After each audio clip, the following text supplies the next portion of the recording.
fit in. And that'll bring up a punt. And we'll get to see this fast spread offense that is Hanford.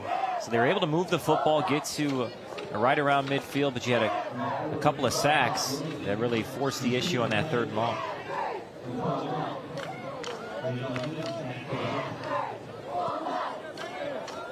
And the punt's away. Bounces down the sideline inside the 20. Got about the 19. Timeout on the field. No score. 7:18 to go here in the opening quarter. We'll be right back. You're watching Les Schwab Tires Friday Night Rivals on CW59.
Back at Neighbor Bowl on this Halloween night. Going to get our first look at the Hanford offense after Lamore had to kick it away.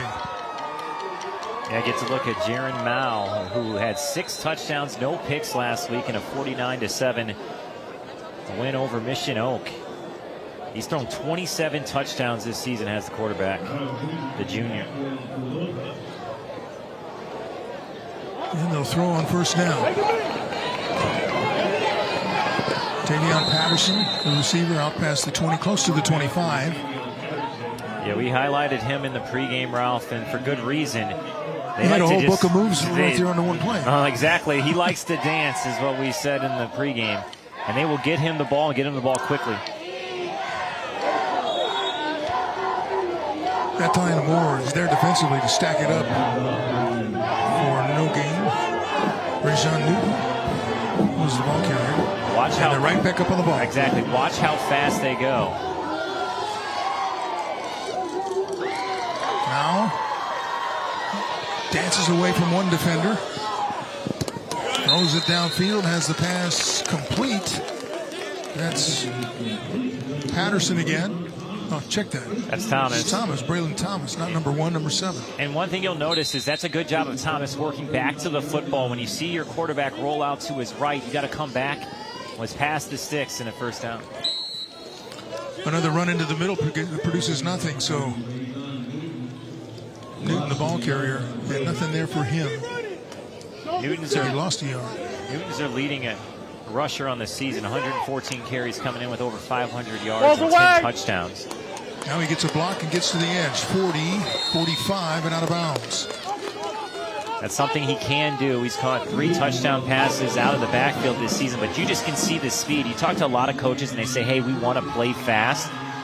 Well, that's what Hanford does. They play really fast.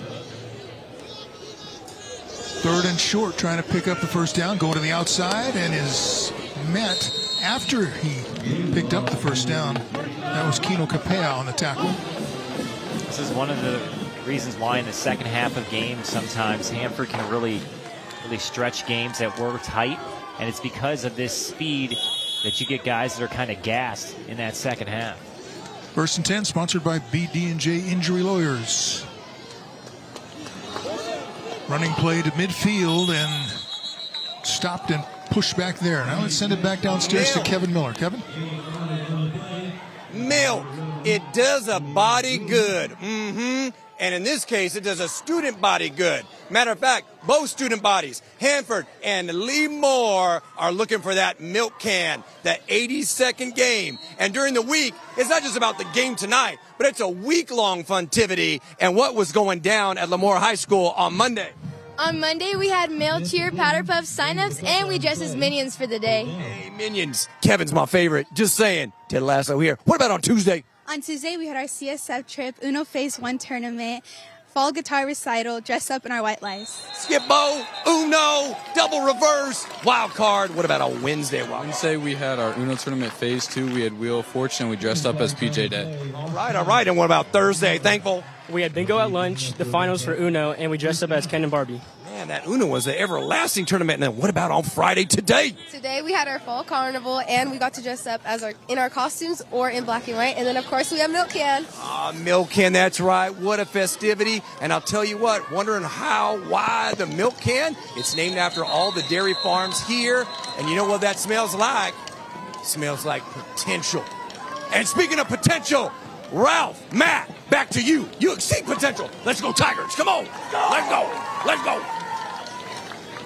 Yeah, if you watched 10 o'clock news last night, you saw Gabe Camarillo's feature on the milk can game. And you heard that they've been playing for that since 1970. Of course, they've been playing each other for longer than that. This is the 82nd year, or 82nd meeting. That pass is complete to Thomas. They threw that one out, and it was good job of the defense for Lamore to get on out. You see, watch him now. He likes to get rid of the football quickly. A lot of times, just throw it out in the flat. Sometimes set up wide receiver screens. It's an RPO game a lot of times as well. Now throws deep over the middle. Caught inside the 10. 5. Touchdown. That's Drayden Tatum. It was a dangerous thrown ball and a great catch made by Tatum as he was able to go to the house. And just like that, it's a quick strike offense. It's play fast, big play.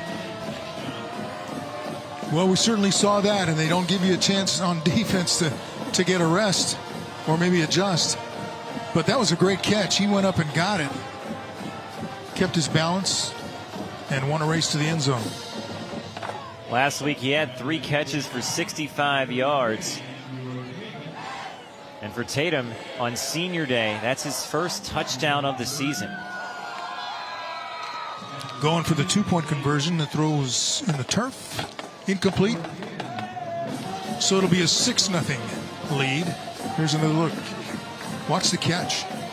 Yeah, you had the safety come flying in, went for the interception, did not get it, and once that happened, it was off to the races, and you're not catching Tatum as he scampers in for his first touchdown of the season, and he does it on senior day. Nothing like that feeling right there. 7 plays, Ralph, 82 yards.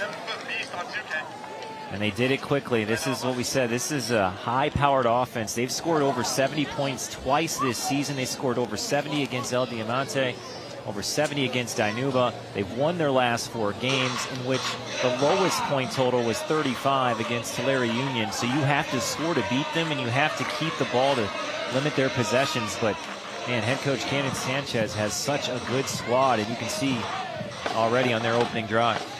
And that drive summary sponsored by Fresno Chrysler Dodge Jeep Ram, family owned and operated for over 35 years on Blackstone between Bullard and Sierra.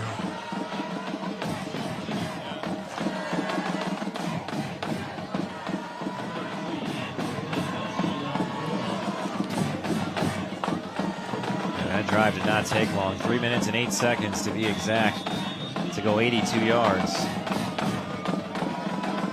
7 plays. Andrew Ortega to kick off. And the kickoff is sponsored by Hedrick Chevrolet, the #1 Silverado dealer in the Valley.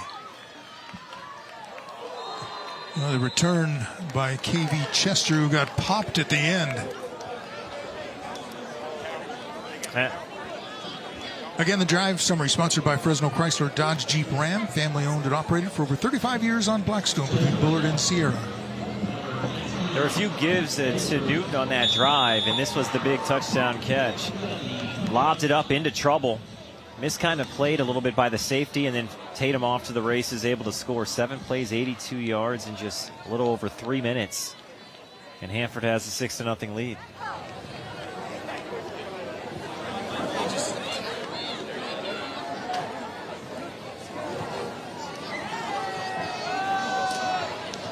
They keep it on the ground on first down.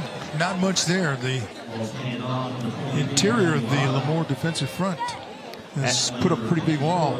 That's Guevara. That's his first carry of the game. Mentioned it's a two-back system. You're going to see Guevara and Lopez here tonight. They're pretty even on carries. Coming in, Guevara has 411 rushing yards on the season. Lopez has 399, and combined they've got 10 touchdowns between the two of them on the ground. So you're going to see really a dual-back system. Now you got Lopez back in right next to the quarterback, K.K. Harris.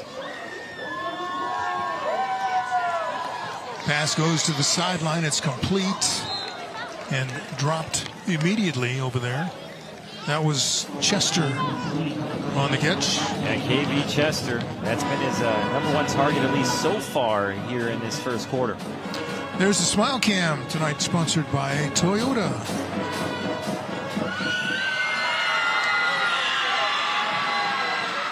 Yeah, Ted Lasso back there also trying to get in on the Smile Cam. Shocking, isn't it? He kept it and didn't get away with it. Yeah, and look who's in the backfield. That man, get to know this guy. Perryman is everywhere. Leads the team in TFLs. Look how quickly he comes off the edge. He did not bite. Good lane integrity. And then wraps him up and brings him down. Comes in with 75 tackles on the season. That's second only behind Strickland III. He sometimes wears number 35. He's got number 32 on here tonight. And he is dangerous. Had 10 tackles last week in their win over the Mission Oak. Another punting situation for Lamore. Already having to give it right back.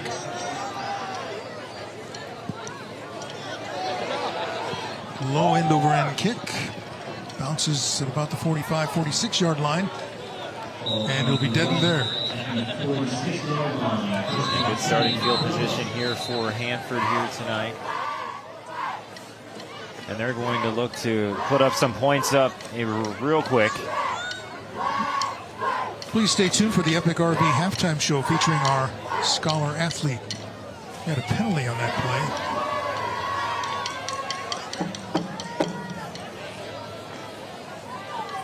Mike wasn't working, but it was offsetting penalties, unsportsmanlike on both teams. So they might re-punt. Unless it was a dead ball foul. Yeah, it was a dead ball foul, so they're just going to keep the football where it's at the 46-yard line.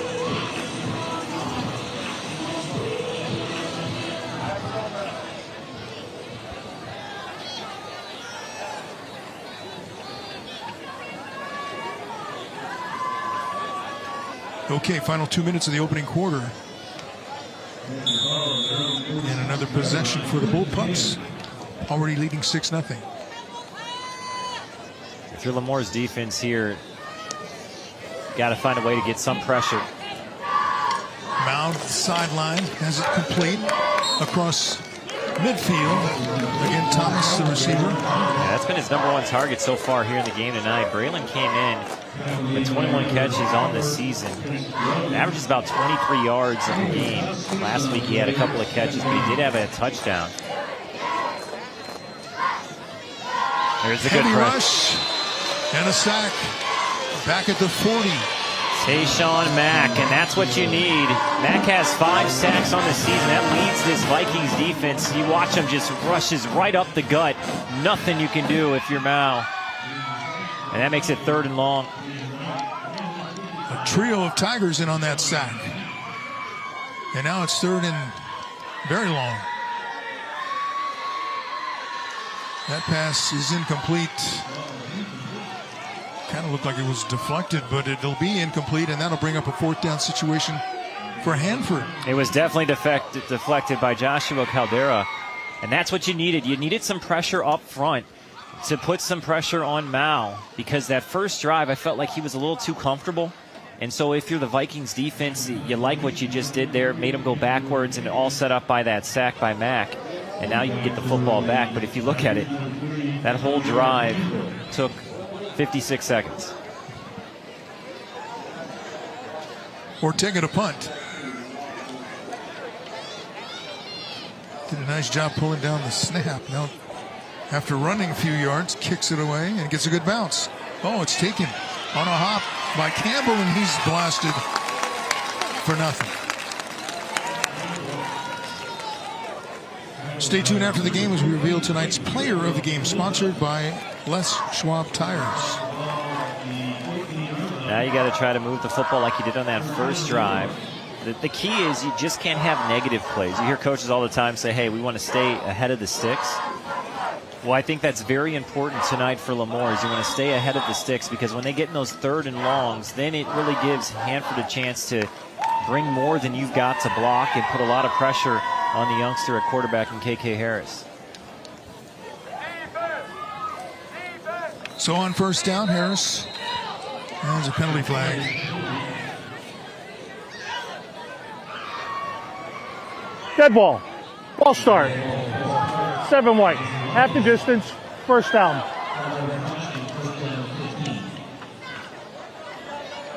I'll back that football back up to the 9-yard line, and that's not what you want to do to start a drive. We're just saying you want to stay ahead of the sticks. First down and 15 for Lamore. And if they don't get their rushing attack going, Ralph, with Guevara or Lopez, it's going to put a lot more pressure on KK Harris with his arm. 1st and 15. Pass is complete, but dropped immediately on the defensive side. That was Karsten Gravans. That's the first catch of the game for Jalen Gonzalez. It's just his 4th catch of the season. He just found simple dig route, just come back, catch it, and tackled right away. First quarter has been sponsored by Kauai Health, More Than Medicine, Life. We expected a fast-moving quarter, but I think we expected more points, didn't we? Yeah, you got to be very happy, though, if you're the Tigers. That's exactly how you want to play it. Limit the possessions for Hanford. They had just 2 possessions in that opening quarter, and that's a recipe for success.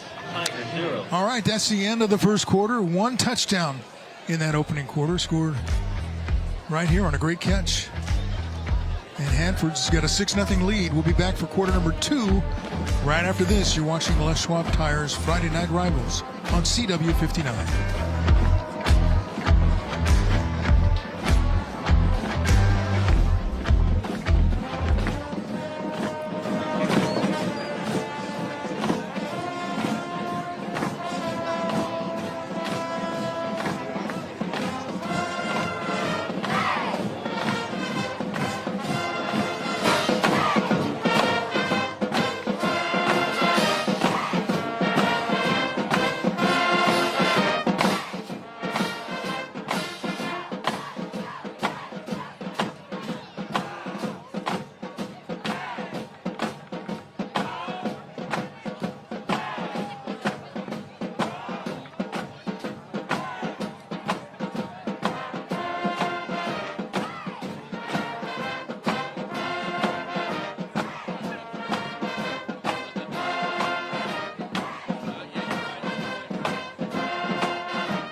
Welcome back to this Halloween edition of Friday Night Rivals, brought to you by Les Schwab Tires.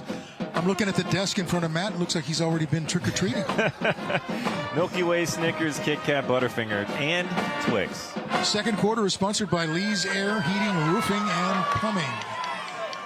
Well, Ralph, you've done enough games with me to know that I like to eat candy. I like to eat snacks all throughout broadcasts. I like having you here.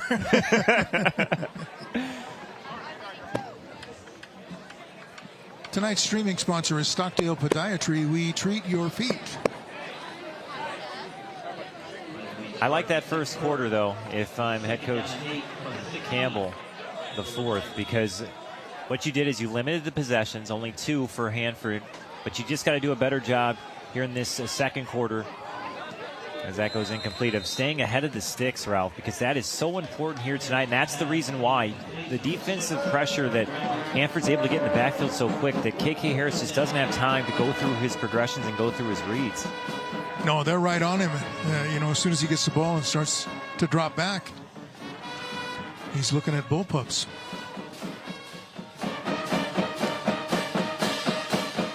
And this is where you want to live if you're Hanford High.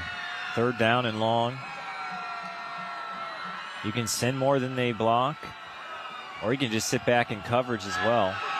Always want to keep an eye on where Perryman is. Right now, Perryman is off the edge.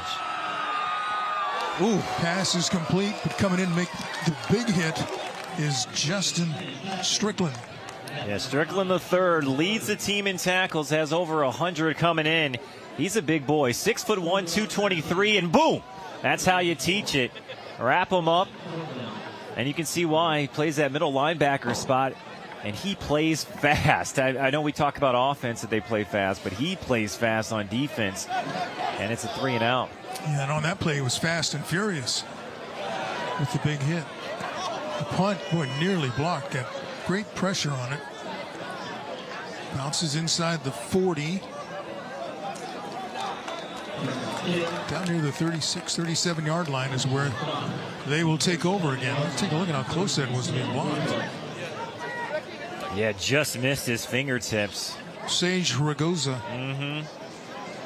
Yeah, he came in, almost got it. Instead, it took a Lamore bounce. And so Hanford's going to start. Still good field position, though, at their own 37-yard line. 3rd possession of this first half.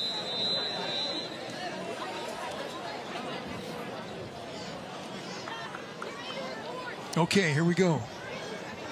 6-0 game. Hanford with another possession.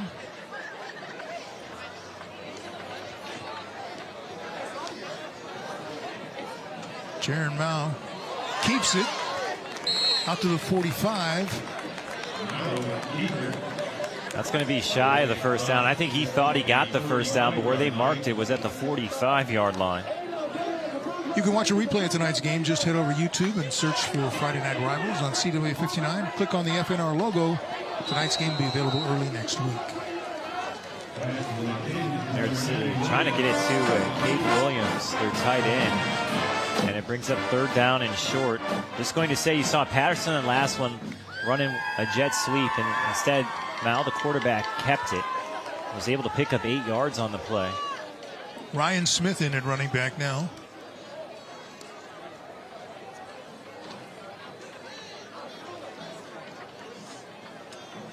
This is where Mal likes to get the ball out early and then let his wideouts early start dancing. Going to give it to Smith, who tries the middle, and there's nothing there. Gets out to the 45 and then is pushed back. I'll tell you what, Caldera and Mack already, the last 2 drives have been very good up front. Mack is 6', 300 is the senior. Caldera is 6', 250 is the senior. And they've had good pressure. That's a good job of just covering the gap and not letting them go anywhere. And Hanford's going to go. Going for it on 4th and 2.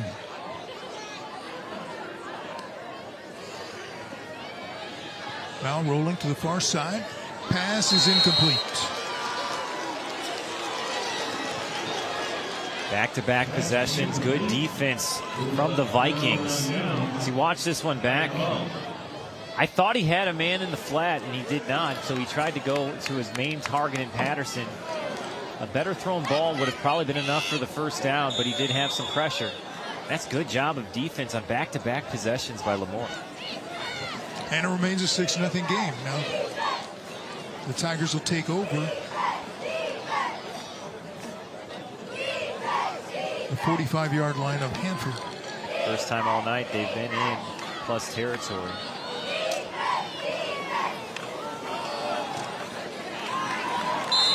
That's been a problem both sides tonight. There's nothing in the middle for the running game, at least not right now. That was Blaine Guevara, who was stuffed. You had Berna and McDaniel in on the tackle for Hanford. And if you can't get your running game going, Ralph, it could be a long night for KK Harris. Because not only that, you're not getting any push up front. The defensive line is definitely winning the battle, and the linebackers are crashing in the gaps. Then it's going to be tough to have time to make good throws as well.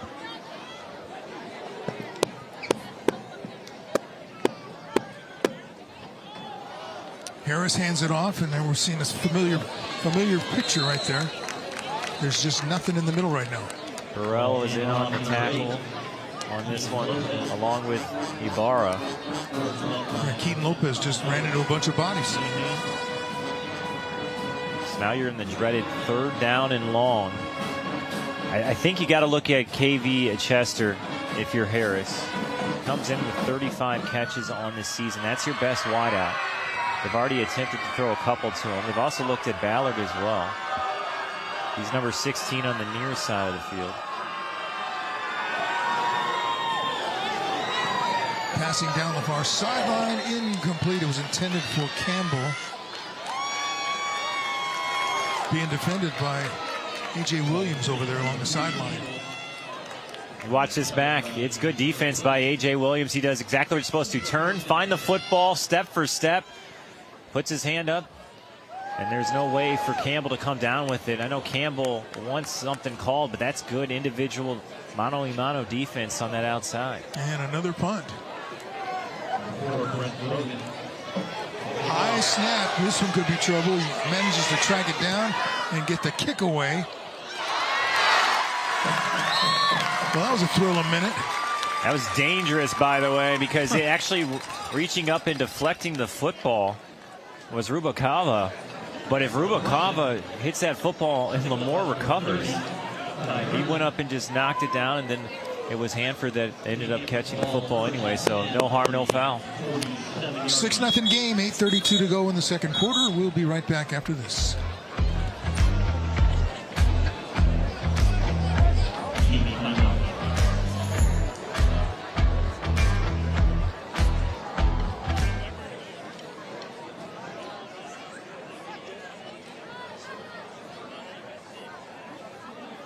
Then Dominic.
High School is all about, right? Hanford High School is all about supporting their students and staff in mind, body, and spirit. And they got something going on, Ani, coming up about Harvest of Hope 5K. What is that and when?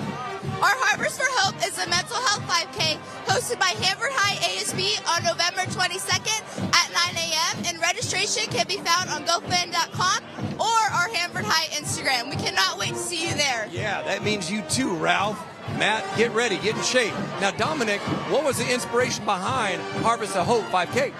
You know, our initial thought of this mental health 5K was to allow our community to know that we're here for them and we care about their mental health. And not only the community in our school, but also the community here at Hanford.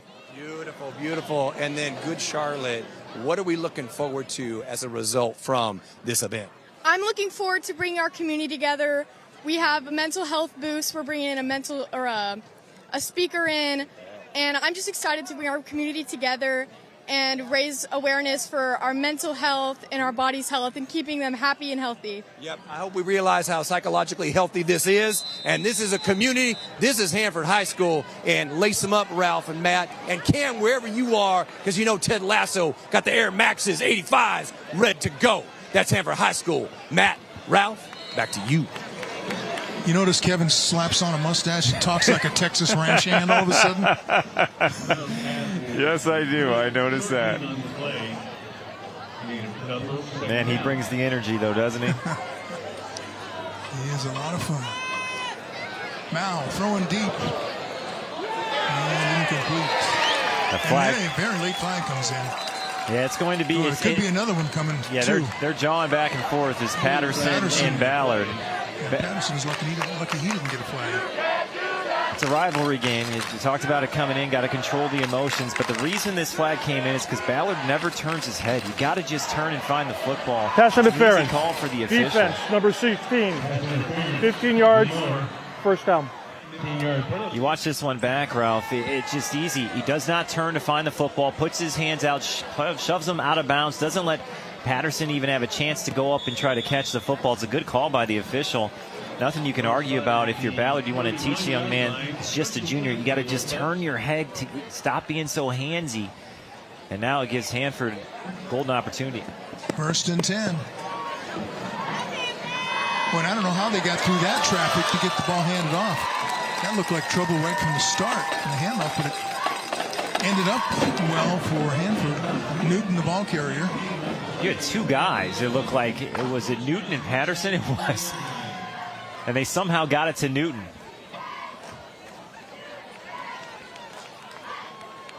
It's another 1st and 10, sponsored by BD&J Injury Lawyers. Make the right call. Can't even look away for the second because they're already snapped and ready to go as Mal just had that carry. You're getting a look at the junior quarterback, 5'10", 170, 27 touchdowns, just 7 picks this season. Hands it off. And again, nothing there. The first guy there defensively looked like Jameer Green. I'll tell you what, you got to love what you're seeing in the defensive line for Lamore. Caldera already jersey dirty. That's what coaches like to see. It's just the second quarter. He's doing a great job. Mack as well. And like you said, there was Green, who's their DN, who came in. And there was 3 tacklers on that play. Pass into the corner of the end zone. Incomplete. That was intended for Williams. Campbell was out there on the coverage. That's Jameer Campbell on your screen, the 5'7", 145-pound junior. He got away with one here, though. I didn't believe it was a PI, but you got to turn. The fact that he did not turn his head, he's fortunate there was not a flag on that one. If the wideout comes through the body of Campbell, then it's definitely going to be a PI. Going to try again. Throws to the near side, incomplete, and a penalty flag, and another penalty flag. You had Logan the third and Campbell. It's a dangerous throw. You had 2 defenders right there as Mal tried to force it. Pass interference. Defense, number 3. 15 yards. They call that on Jameer Campbell. Remember I said just the play before, he was fortunate that the wideout didn't go through his body. Otherwise it would have been a PI. Well, this time they catch him for pass interference. Chris Cogan's our referee tonight. The umpire, Ron Stanton. Linesman is Ricky Valadez. Line judge, Jacob Friendly. And the back judge, Scott Pendergast. And we'll work on that official's microphone at halftime as this drive is in the Toyota red zone. And the pass down near the goal line and in is caught for the touchdown. A.J. Williams. He had 3 touchdowns last week. That's his 8th touchdown of the season as he just muscled his way in, and Hanford now leads 12-0.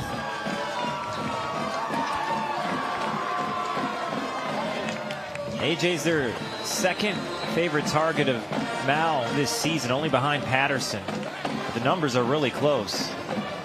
Came in just under 800 yards on the season with 49 catches. got two really good wideouts in Patterson and Williams. When I was watching them on film earlier in the week, Ralph, I was really impressed with them. Patterson, they like to get him the ball in space and let him go to work, and Williams just a strong physical receiver. That time just right up the middle and muscles into the end zone. They were two, I thought, impressive receivers on film when I was watching them earlier in the week. Go for another 2-point conversion and not make it. So it'll be 12-0. Hanford with the lead, and a very late penalty flag came in just as these guys were trotting off. What could that be about? Not sure. But that was a late flag. The officials will discuss. This game has already been a little chippy, as expected, honestly, with the rivalry game. Dead ball.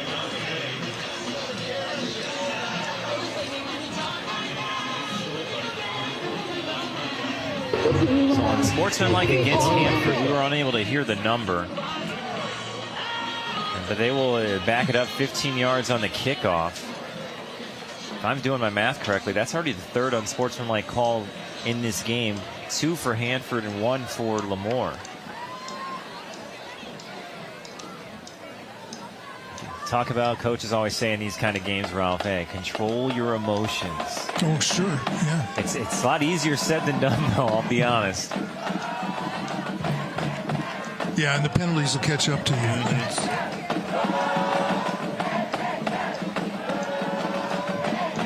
That hold incident may have started a few plays earlier with the barking of the two guys going nose to nose, face mask to face mask. That drive took 1 minute and 47 seconds, by the way.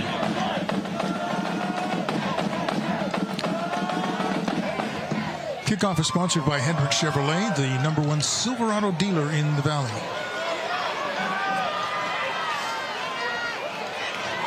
Campbell on the return, but is stopped and dropped. Not much there. Go ahead and take the drive summary, Matt. 8 plays, 52 yards in 1 minute and 47 seconds, capped off by A.J. Williams getting the touchdown. Had 3 touchdowns, we said last week, but it's really a couple of big PI penalties that moved the football for Hanford.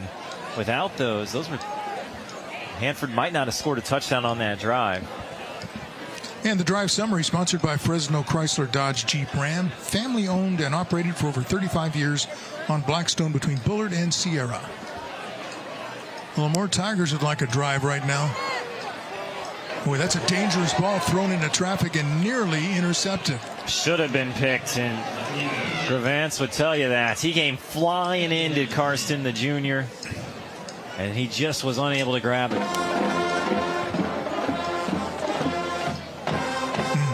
That's one he wants back. I think he was already thinking. End zone. That's a dangerous throw, too, from K.K. Harris. I think this is a dangerous part of the game for Lamore. You got to find a way to move the football, but again, there's no running up the middle. Right, and they're playing behind the sticks so far in this first half, Ralph. Wow, what happened there? And that ball was picked off, taken in midair for a touchdown.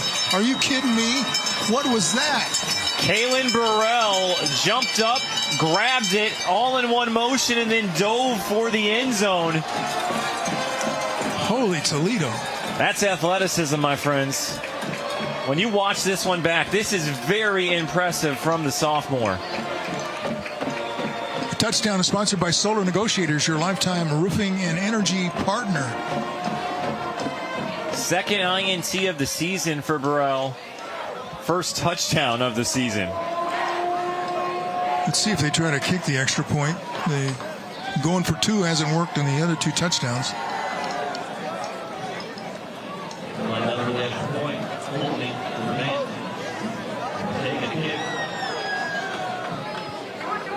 Boy, Ortega puts it right through.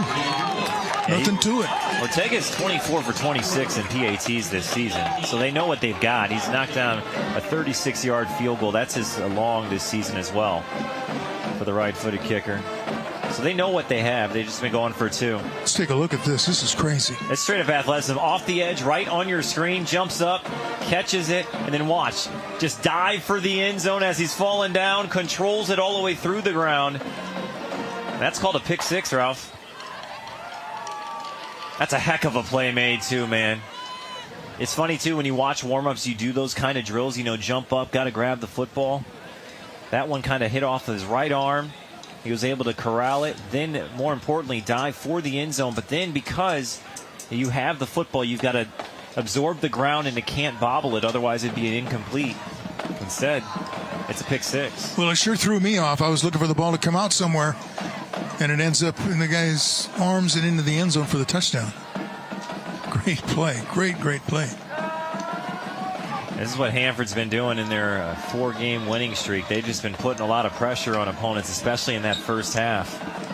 The kickoff is sponsored by Hendrick Chevrolet, the #1 Silverado dealer in the Valley. Tried an onside kick. During the fourth quarter, tonight's game will be highlighting the school bus stop of the game. The law in every state requires drivers to always stop for a school bus when the stop arm is out and red lights are flashing. Paid for by NHTSA. It's an interesting decision there. You're up 19-0, and you go onside kick the way your defense has been playing. Now Lamore is going to start with the football in plus territory for the second time here tonight. I'd like to see KK Harris take a shot here, because they've been trying to run on first down and it has not worked. Maybe get something out in the flat. See if you can maybe make a man miss, get the ball to your playmaker and KV Chester or maybe even Campbell, and see if you can just kind of get ahead of the sticks and maybe pick up a first down and move the football. With the exception of that first drive of the game, Ralph, Lamore just has not been able to move the football at all.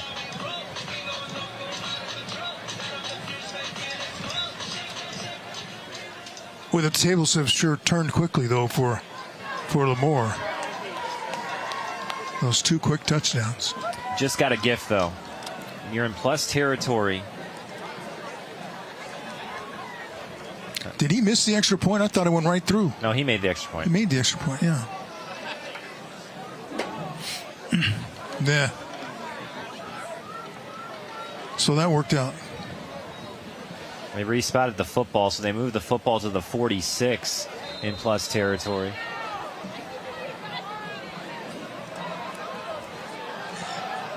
On first down again, they're going to try and run into the teeth of that defense, and nothing there. You got Strickland the third's there, Burrell's there. The 3 Hanford defenders are there, and there's really nothing for Lopez to do here tonight. A week ago, he had 8 carries for 42 yards. He's already had 4 carries here tonight, and it's under 10 yards rushing.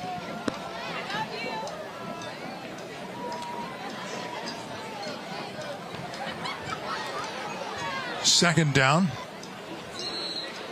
Guevara picked up a couple. It'll be third down and medium. Yeah, you don't like those. Not tonight, you don't. I'll tell you what, though, I would look an in route here. It's just, you're begging for an in route, I think, if you're Lamore. Run something inside. Because they have 2 deep safeties right here. Bouncing it outside, trying to pick up the yards needed for the first down. That's Keaton Lopez again. It's going to bring up fourth down, and the reason you run that play, Ralph, is because you know you're going for it on fourth down. So now you make it 4th and short. It does open up the playbook now. Under 5 minutes to go in the half. This is as far as Lamore has been here tonight at the 37-yard line in plus territory.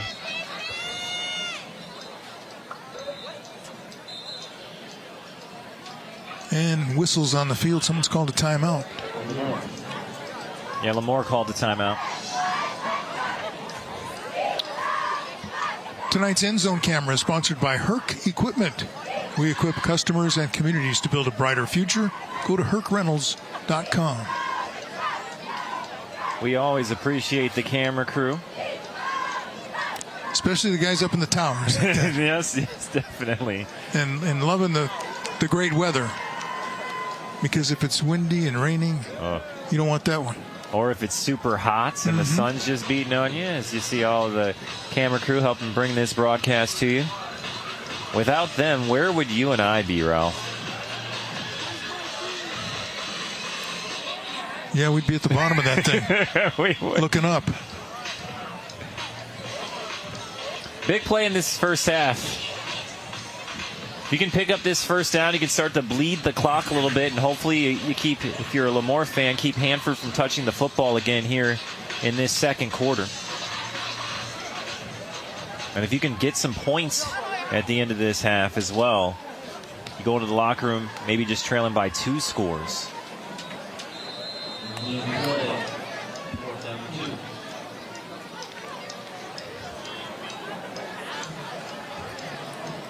Pass to the far side is complete. A move.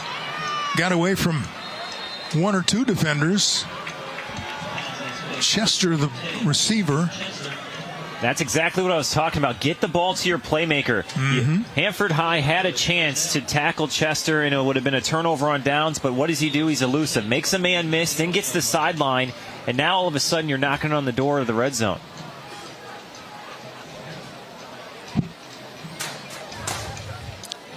It's a 1st and 10 sponsored by BD&J Injury Lawyers. Make the right call. Let's see what they can do to keep the drive going and get on the board before halftime. They're being very deliberate, leaving the huddle, really bleeding the play clock like you want to in this type of game. Throwing deep. Has a man out there, and also great defense on the play by Threadgill. Clayton Threadgill did what you were talking about on those previous plays. Looked around, got the hand up, and knocked it down. That's why that's not not interference. I've been impressed with the DBs when they're going man on the outside. Threadgill turned his head around, deflected the ball, and we saw it earlier in the game. I believe it was Thomas that did the same thing. I've been impressed. Good technique. Got to find that football. You know who would be proud? Cam Worrell would be proud right now. Yeah, you're right about that. He would. A Hanford High DB. Yeah, Cam, by the way, has a family commitment tonight, so we are glad that you could help out, fill in. Anytime, guys. As you see, that's Darius Aubrey. He's going to go down.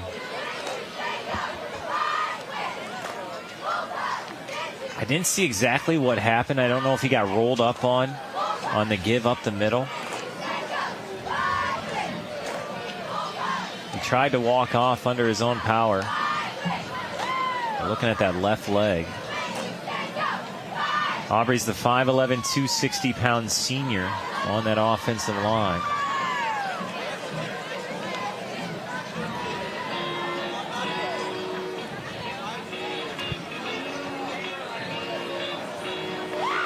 Yeah, he got rolled up on. Oof. So probably the ankle? Yeah, that's a tough one. When you're blocking, you get a couple of bodies that fall on the back of your leg and roll up on. That's pretty common as an offensive lineman.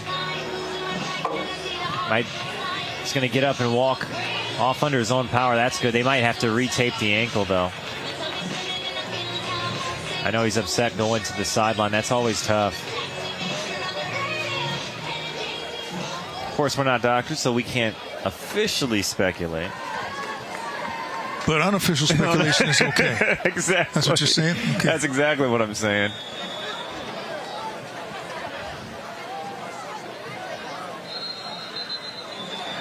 And you just can't have that.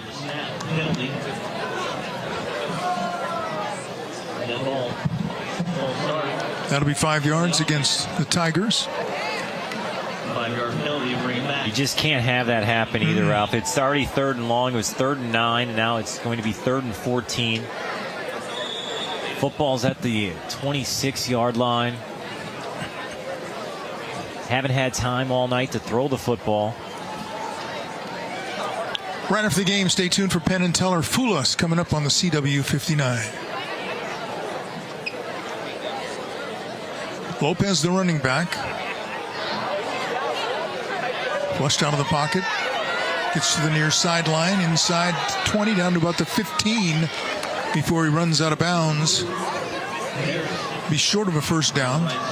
That's what he can do. He's got speed. He likes to get to the edge. He got to the edge, and then he just hits another gear.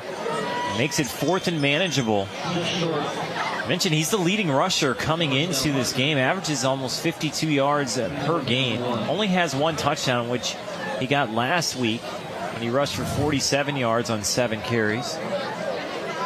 I'd be tempted, honestly, to do that. Just have a quarterback keeper on this one, with it being a 4th and they say 4th and 1, but it's really 4th and a long 2.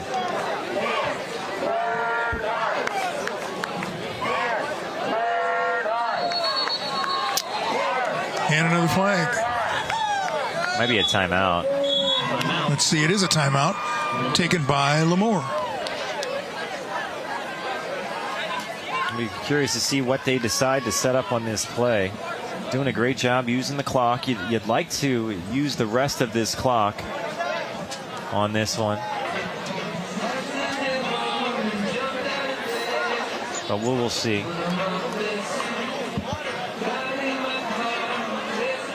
Watch some of the highlights here. It's been the defense for Hanford. This drive all started, by the way, all set up by the onside kick.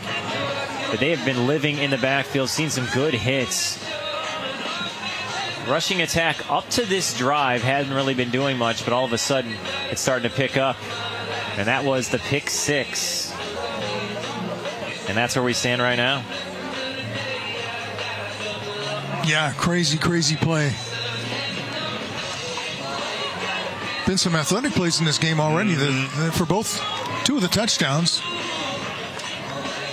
Remember the catch that was made on the second one.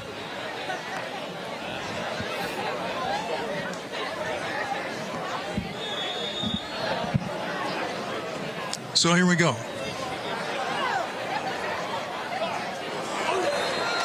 Pass is incomplete off the fingertips of Jordan Ramos.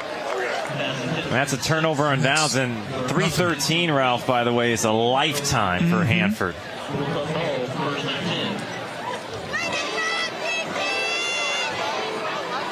That is a lifetime.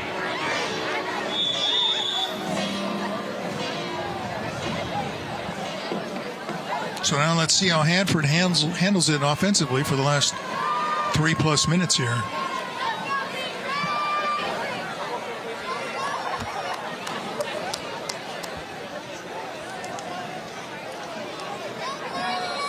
And whistles on that play, penalty flag. You're going to get false start against Hanford High. That'll back them up.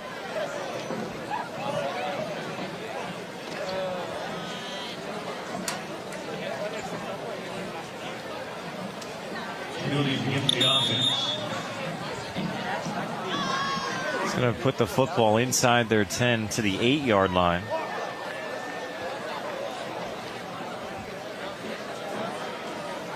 Might change what you're thinking about doing now. You might be glad to run some time off the clock. Instead, he's going to throw deep. The receiver stopped. It was overthrown and incomplete. He was looking for A.J. Williams, but really the man that had the best chance at it was Jameer Campbell.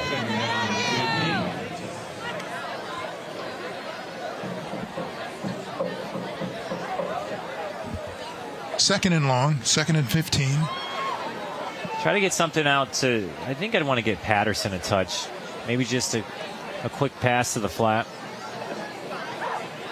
He's in trouble now, trying to dance away from it, and is taken down. That's not a safety either. That's right close at the 1-yard line. That's Jameer Green. That's his 4th sack of the season. Look at him. Ran right into trouble. Well, now what do you do, Ralph? Obviously now you're just trying to give your punter a chance.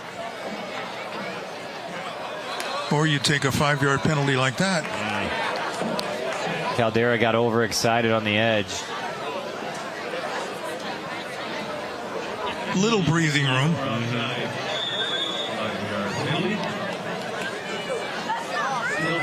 but it's still going to be 3rd down and 15.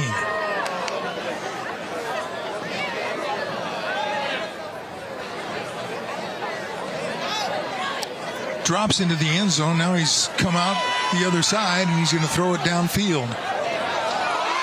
Nearly a juggling catch, but incomplete, intended for Patterson. Honestly, the defense has been playing well for Lamore. You had that pick 6, but they've only given up 2 touchdowns, and they are going to get the football back here in this first half with plenty of time. You're going to have good field position as well.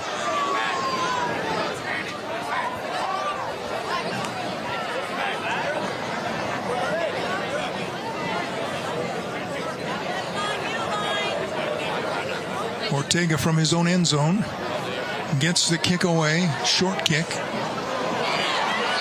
Dropped, recovered, and then stopped. Very fortunate to get that one back. Didn't dive on it, just tried to pick it up and run. Once he bobbled it again. Very fortunate.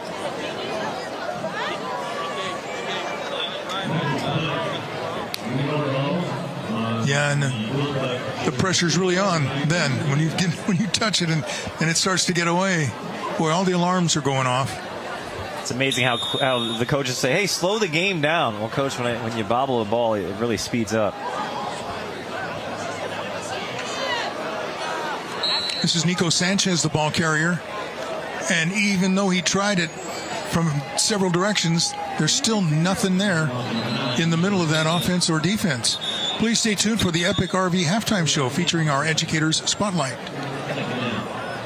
Hope Nico's okay. That's the first carry of the night for Sanchez. Mentioned coming in, the dual back system of Guevara and Lopez is how they normally go. This time they gave it to Sanchez in his first carry. He's now down on the grass. I didn't see exactly what happened, but they're looking at his they're looking at his lower body.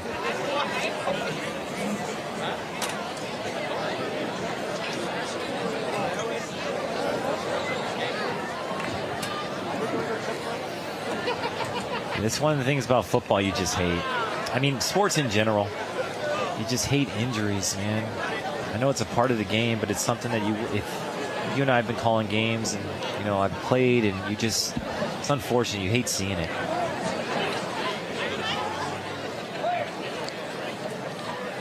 Yeah, the game is becoming so fast and so physical. Guys are stronger. I think in every sport. In every stronger, sport. faster, quicker, better. And when they're flying around like that. Can't put much weight on his right leg. Sanchez is the 5'10", 170-pound senior. Playoff football starts next week. Not sure what's going to happen, what division any of these schools are going to be in, if Lamore even makes the playoffs. Hanford will be going for sure.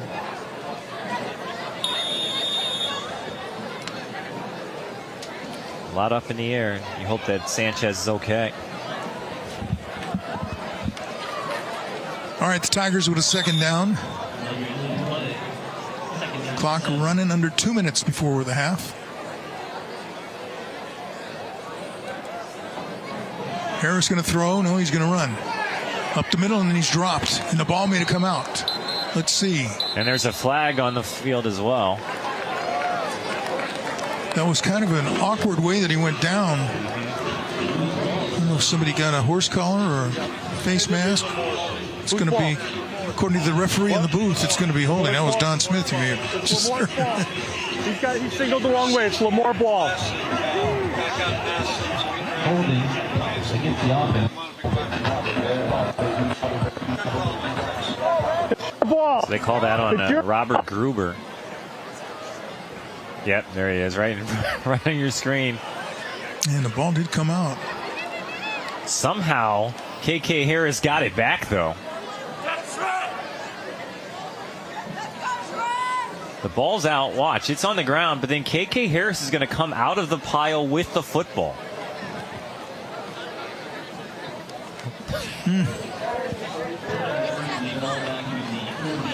See the ball on the turf. Big number 55, James Ellis, had the first look at possibly grabbing it. It kind of rolled off of him right into Harris's arm, and then Harris turns and rolls over, and Lamore keeps the football. On second down, and look out, he got pressured, and it's going to be picked off. Intercepted and coming back the other way. A.J. Williams with the ball. 40, 30, down close to the 20-yard line. Wow. Man, he's a player. He has been. We've said his name a lot so far here in the first half, not just on the offensive side, but mainly on the defensive side. He's been doing work. He just steps in front. This is a dangerous ball and just throws it up for grabs a little behind the receiver. Williams, that's an easy catch. And now he's doing what he does on offense, trying to make players miss. See that athleticism from the junior that stands 6'1". He's got some speed as well. And all of a sudden, Hanford has a chance going into the half of putting up more points. Knocking on the door with 1:17 to go. Remember, speed and some strength, breaking tackles, pulling away from guys. He's got a sack and an interception so far in this game, Ralph.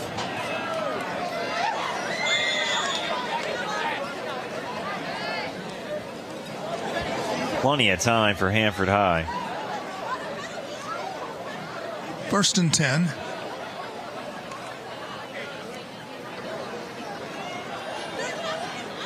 Little short pass dumped off. Oh, what a great head and shoulder fake. 30 down about the 25's Tavion Patterson. Patterson is electric in the open field. We highlighted him pregame, and this is why.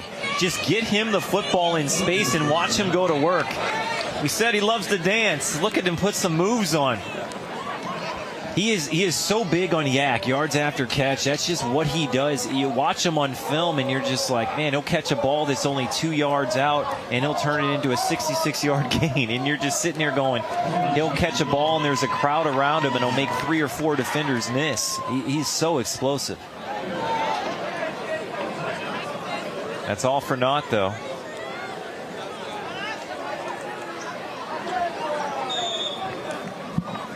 Yeah, the penalty was for holding. And now flags fly again. You know, coaches don't like to see this, especially how late we are in the year. Halloween. Been playing football for a while now. This is the 10th game of the season for both these teams. And coaches don't like to see all of these false start penalties, because that's one of those that they feel like, you know, you expect to see that the first couple of weeks, but by week 10, you feel like that you should be in the groove of things heading into the playoffs next week. But Hanford High now all of a sudden going backwards, and the clock is going to start running. Yeah, they were knocking on the door. Now they're going backwards. Mal scrambling, has an opening. A nice move there. Head for the sideline. It'll stop the clock as he stepped out of bounds at about the 35. A good move by Mao, but you want to get to the edge if you're Mao, and he does a great job of faking inside, bounces out to the edge. It's my first time seeing Mao live. It's really curious to see this junior quarterback, how he plays, and I like how he plays. Scrambling away from pressure down the sideline and steps out of bounds at around the 30, stopping the clock with 32 seconds to go. You know, the word I'd use is sneaky to describe him with his running game. He doesn't really jump off the page, but when you watch him, he is elusive, though, and he makes good decisions. He wants to throw first, but then if he gets some pressure, he will look to run.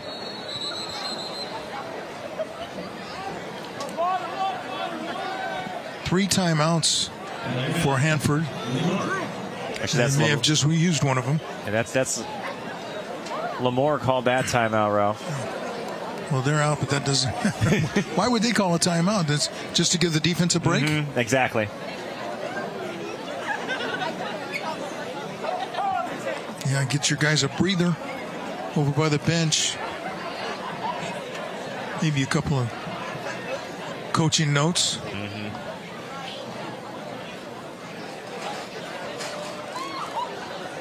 We welcome any of our viewers who were just watching the Dodgers force a Game 7 in the World Series on Fox 26. And now we have Friday Night Rivals high school football, a 19-0 lead, Hanford over Lamore. Way to go, Dodgers. We got 2 Dodgers fans in the booth, and me and you. Oh, they're everywhere. They're everywhere. They are everywhere. I should say we are everywhere. Yeah, that is true. Shohei Ohtani possibly starting Game 7. We'll see.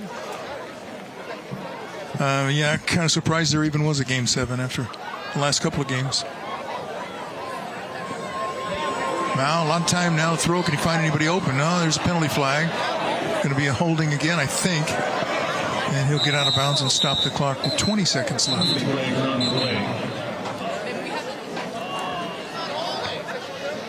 Second holding penalty on this drive for Hanford High. I know they have a 19-0 lead. I know we've been talking about this in the first half, but you've got to like what you've seen defensively from the Vikings. For an explosive, fast tempo offense, they've really slowed down Hanford High. They haven't been able to play as fast as they want, and they haven't been able to use all their speed and athleticism. They haven't gotten to the edge. Everybody expected a game to be moving, and I think penalties have had a lot to do with slowing it down, for one thing. Can't get anything sustained. He'll throw that one out of bounds with 14 seconds left. Nowhere to go with the football. 2nd and a mile, 2nd and 20. Second quarter has been sponsored by Lee's Air, Heating, Roofing, and Plumbing. Just a simple 2-deep safety look with Campbell back there for Lamore.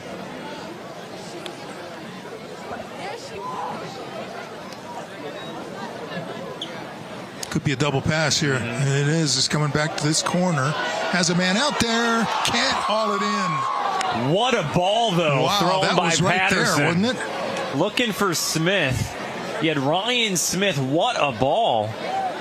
I mean, he had him, too. When you watch this one back, he's got him. That's a great ball. Ryan Smith just can't grab it. Hits his hands. And Patterson has done that this season. It's not like this is the first time he's thrown a ball. He has thrown a touchdown pass this year.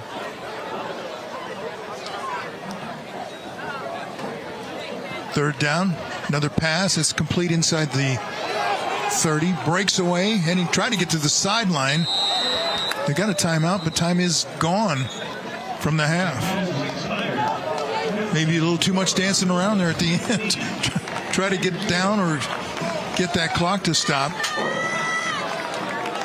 But Hanford heads to the locker room at halftime with a 19-0 lead over Lamore. Wow, a couple of lightning-like plays resulting in touchdowns. Let's send it downstairs to Kevin. Kevin?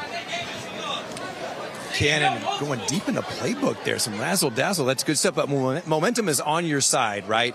What's the message at halftime so that the Pups aren't complacent and you can keep this can? We got to play clean football. Offensively, that's not very good football. I think defense is, making this game what it is right now, but we haven't had a good drive yet offensively, so we got to tweak some things and then come out in a better second half. All right, go get them, Coach. Second half. Appreciate you, Coach Sanchez there.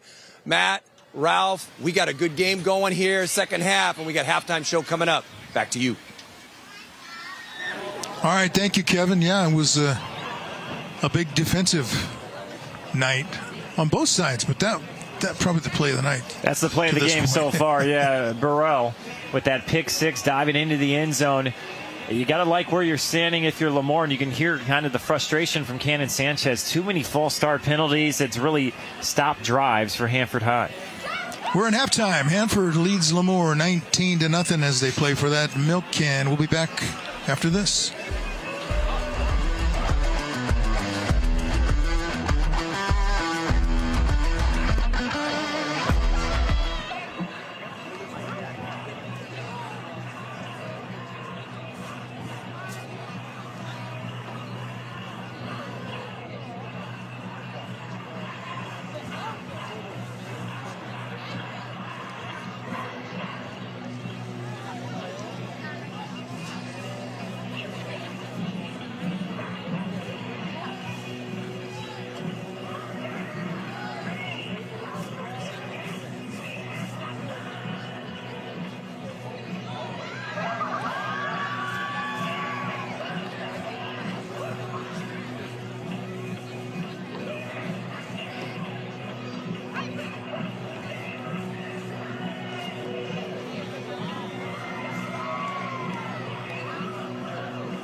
Welcome back, and we've been talking about it throughout the first half. There's the milk can trophy that they're playing for.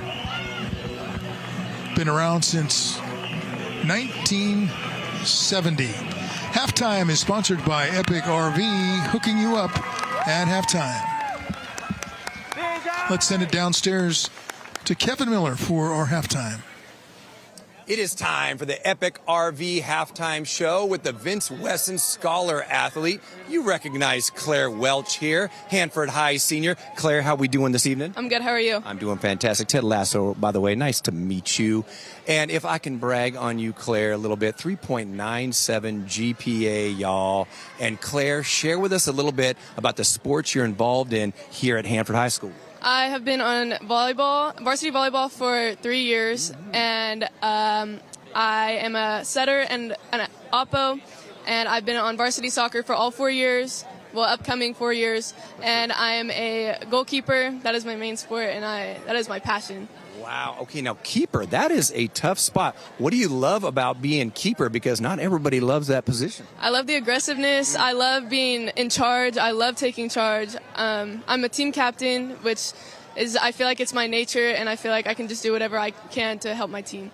Yeah, and I try to know a little bit about football, but we both agree football, soccer is life. Right, Claire? Now, hey, and I got to say just real quick, indulge me, Vince Wesson, okay, who we commemorate about this scholarship, he loved Halloween, okay, and we always at this time would celebrate his outfits. He was the Notre Dame mascot. He was a minion. He was even Dora the Explorer one time. So we just remember him in honor, and you are channeling that as well, Claire. So next year, what are your plans? What are you thinking? I want to stay close for soccer. I want to go for soccer. I think I can make it far, and I think I have the potential to stay far. I'm looking at Fresno City, Fresno Pacific. Those are the ones that have kind of reached out, and I'm hoping for more. Right on. Sunbirds, that's my alma mater, just going to say. And then what would be an area of study that you are interested in, Claire? Medical. I have a passion for labor and delivery. I want to be a doula. Birth and life, all about the life. And now, Claire, you are eligible for a $5,000 scholarship courtesy of BD&J Injury Lawyers. That would sound pretty good, right? It definitely does. Fantastic. Well, we say congratulations to you, senior from Hanford High School, Claire Welch, our Vince Wesson Scholar Athlete. And we'll be back with more Epic RV right after this. Yeah, setter and oppo? Man, so versatile.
Welcome back to the Epic RV halftime show. It's time for our educator spotlight, our illustrious principals from Hanford High School. We got Darren Parson, and from Lamore High School, we've got Brady Holliday. Hey, Darren, Brady, meet each other, right? Brady, this is Darren. Okay, congratulations. You just met a really cool person, though. This is what I wanted to say, right? All right, so Darren, thanks for having us back. Host with the most.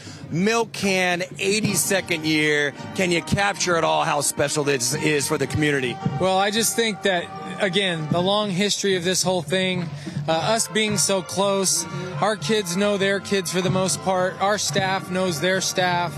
It's just been around the community for so long. It's just a special time, and over that 82 years, it's gone up and down and back and forth. Yeah, it's pretty close. Yeah, such a unique rivalry, and of course, something we look forward to at Friday Night Rivals. Very fittingly, our last game of the regular season here. And then, Darren, what can we celebrate about the Bullpups? So many good things happening right now. Of course, we've got a lot of things happening on campus, but one of the things that we're proud of right now, we've been trying to expand our CTE programs, and we have an advanced construction class that actually has constructed a tiny home. And it's here on campus, and the kids have done all of it with the plumbing and,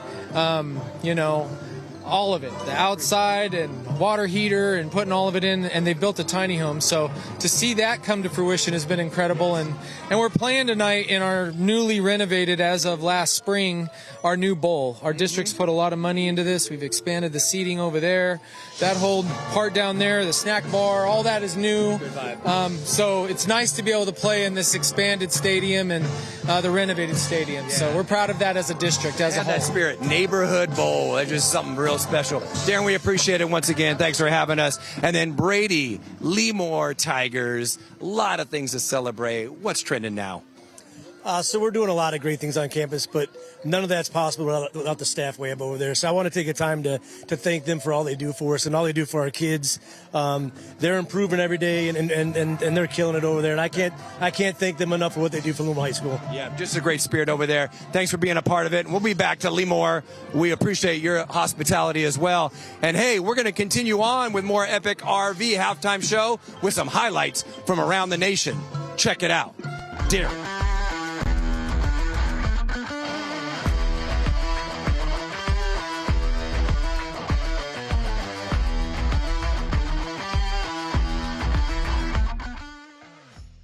The best Thursday night lights and Friday night rivals highlights from across the country. He's going to heave it deep right down the middle of the field and going up to get the football. Did he come down with the football? Yes, he did. Sir. What a catch right there from Kaleem Taylor. Allen Moore with pressure on the backside and swoop. That ball's on the ground and picked up. This is going to be a scoop and score. Jaden Millhouse to the house. Outlaw Costa. Downfield, intercepted. It's going to be picked off by Holmes. Here he comes to the near side, and Holmes trying to pick up blocks. Cuts it back the other way. Holmes still on his feet. Holmes, will it be a pick six? Yes, it will. Fade to the end zone, trying to make the one-handed catch. Tremendous effort over there by Isaiah Ivey. Call it a touchdown. That was 4th and 10. Chased out of the pocket. Launches it down the field. And it is caught. It's a touchdown. Oh, my goodness. What in the world? Playmaking ability from Fort. Beachy to the end zone. Touchdown. Oh, my goodness. The final play of the game. What a moment. Got your way. QB sneak wins the game. That's a fitting end of the season, don't you think? All of the emotions. Yeah.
Welcome back to the Epic RV Halftime Show. And of course, this is our feature presentation, our partnership with Les Schwab Tires. And look who we have here, David Smith from the Visalia store. David, how you doing? I'm doing amazing. Oh, fantastic. Now, David, usually it's just me riding solo.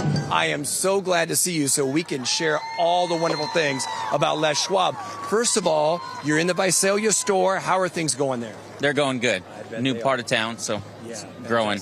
And you've been in Hanford, you've been in Lamore, and you've got a connection here in the Hanford High School football team, yeah? I do, yes, I do. All right, who do we know here? We know the running back for Hanford High. All right. His son, the running back, doing a great job. That's fantastic. Pretty fun to watch your son play, yeah? It's amazing. It's a blast, yeah. Yeah, and now dad's the superstar at halftime, just like son's doing it, taking care of it on the field. And of course, with Les Schwab, David, I mean, it's a unique way that Les Schwab invests in our communities and in our schools. Share a little bit about that. Yeah, so at Les Schwab, we don't just sell tires. We're big. We do everything we can to invest in the local communities and schools that are customers and our customers live in. Sure. Yeah. For sure. Yeah, a part of the community. I mean, just the fairs that just we're just a part of all of our communities, and we've got the toy drive coming up. All those good things. What else sets apart Les Schwab from these other tire retailers? So we strive to be the best in the industry. We got the best tires. We've got the best customers. It's just all around the. You're doing the yeah. best. Yeah. And just the type of treatment is just fantastic. And you know what else separates is the things that we do as part of the community and just the spirit that we have as part of the community. And our tradition is, David, we have the Cheer Challenge tire roll, which is about to go down. They're all set up. We want to mosey this way? Yeah, we need kind of like a grand marshal, which is David Smith. Now, this is where your son takes care of business right here. And I'm saying it. David's not, okay? And so we've got a chance here to have our traditional cheer challenge. This will be our last one of the regular season. I'm wondering, will it be Lamore or will it be Hanford High School? And man, these tires, David, are souped up. They must be straight from your Visalia store. Our tire manager extraordinaire. Are we ready? Oh, yes! On your marks! Get set! Go! And they're off. David, what do we see? Oh my gosh, they're coming right at us. You better watch out, man. Oh my gosh. Come on! Come on! Go! Oh my goodness! It is the Bull Pups! It's almost like that tire was perfectly balanced. Perfectly rotated, David, to where you just let it go, right?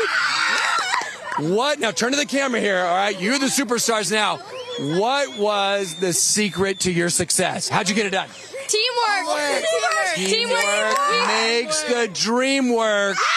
Our tires from Les Schwab, our manager David Smith. We are celebrating our community, and we thank Les Schwab. Let's make some noise. Bull Pups! Woo! And we're going to be back with more Epic RV right after this. Yes! I mean, that velocity, the PS...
I'm ready.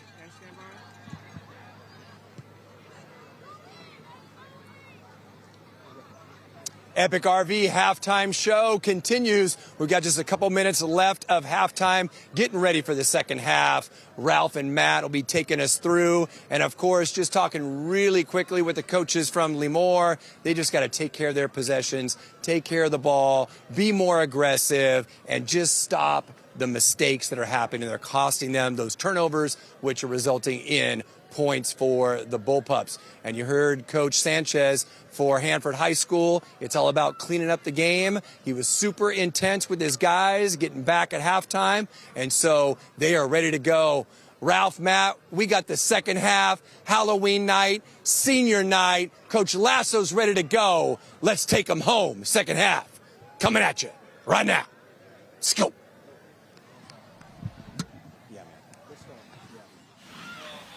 Be sure to join us on, my mic wasn't on, was it? All right, be sure to join us on November 14th when we broadcast the CIF Central Section playoffs right here on the CW59. We'll be off next week, and then we'll pick a playoff game the following week to air. Halftime has been sponsored by Epic RV, hooking you up at halftime. 19-0 is our score at halftime. Hanford with the lead over Lamore. Playing for that milk can. Let's take a look at some of the highlights from the first half.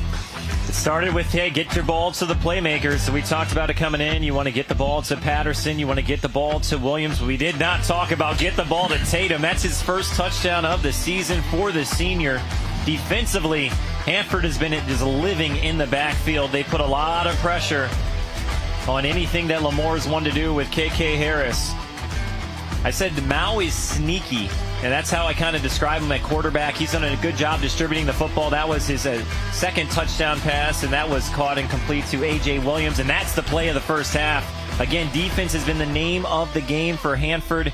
A couple of interceptions in that first half, the pick six, and oh, by the way, they won that, and that's what everyone is playing for, that right there. And in the last 10 meetings, Hanford has won 8 of them. And Lamore has not won on this field since 2015. Hanford done very well in conference play in recent years, that's for sure. 14 straight wins in conference play, league play. Tonight's closed captioning is sponsored by Sante Health Physicians, the best doctors, the best care. So what changes in the second half?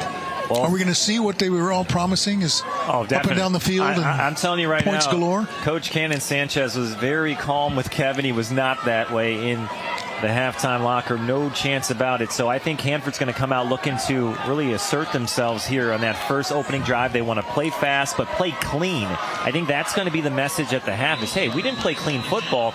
The reason our drive stalled was because we were just basically shooting ourselves in the foot. On the flip side for Lamore, you got to get something going offensively, because your defense has kept you in this game. The kickoff is sponsored by Hedrick Chevrolet, the #1 Silverado dealer in the Valley. Tavion Patterson, one of those guys that you talked about in pregame, as a do-everything type of guy, and you can see when he gets a little space how scary he can be if you're a defender coming up on a guy like that. It's funny, you watch film, and Patterson just jumps off the page. Like, you sit there and you're sitting there going, man, I'm watching this video and I'm like, he just jumps out right at you. Wherever he is on the field, he tries to make the home run play every play. I think that's something that as time goes on, he'll learn that every play is not a home run play, save your body. But right now, he is so electric, so elusive. I just love watching that young man play some football. And that's always been my motto, too, save my body. Can't hurt. A.J. Williams, a receiver on the sideline. Look for the tempo to pick up now. The key is, I think, going to be in this second half for head coach Cannon Sanchez bunch is, hey, let's play some clean football. Let's not have those false start penalties. Let's get rid of the unsportsmanlike penalties. They had 2 of those in the first half as well. And if they play clean football, then look out. But the problem is first play of the second half. Yeah, and I didn't see that flag come in. But it kicks it back 5 yards.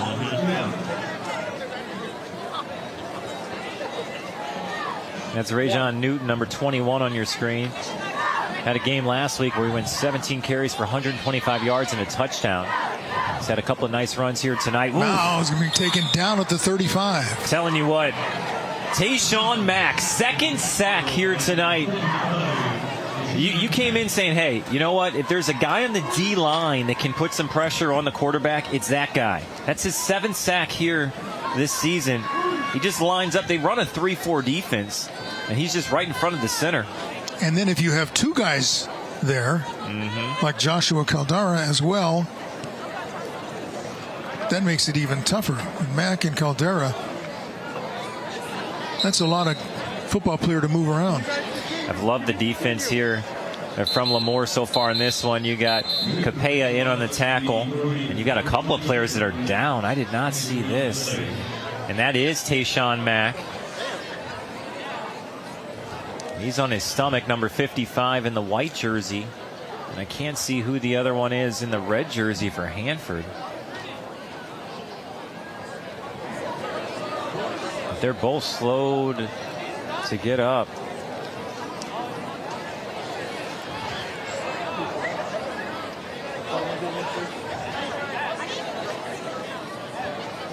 They're working on the leg, the lower leg of the Hanford player.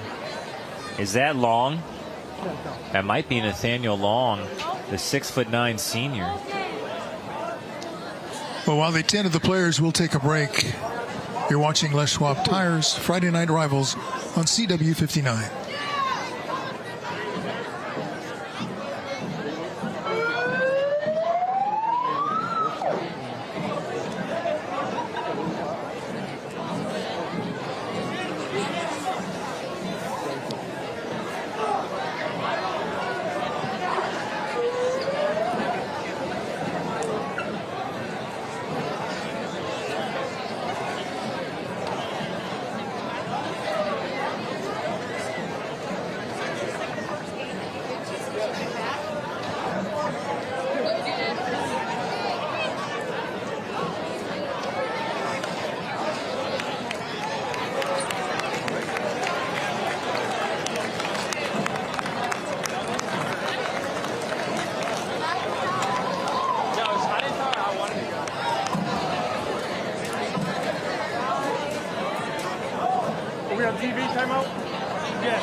Alex Kazama is up and hobbling over to, looks like one of the carts or the training table area.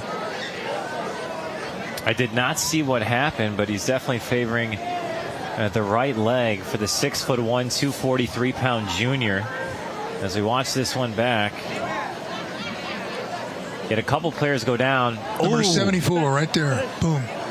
That was when Tayshawn Mack caught the lower leg, and right away Kazama said, hey, I'm going to need some help. Mack had to hobble off as well. Talk about playing fast, playing aggressive, playing violent, throwing your body around, and sometimes that kind of happens. Going in to make a tackle is what Mack was doing, and then just catches Kazama. Yeah, pretty much after the play had already been made.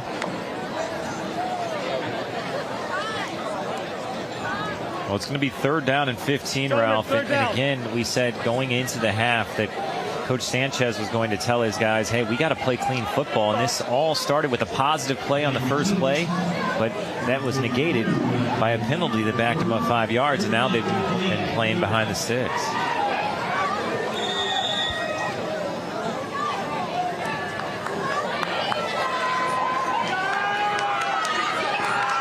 Mal throws that little inside screen pass again. And again, you get it to a playmaker, and they make things happen out in space. That time it's Newton who has just, when you face those guys and you make those moves, you're going one way and they're gone. Right after the game, stay tuned for Penn and Teller Foulis coming up on the CW59. They're going for it on 4th down. That was a pickup of 9 on the play. So you still have 4th down and 6 football at midfield.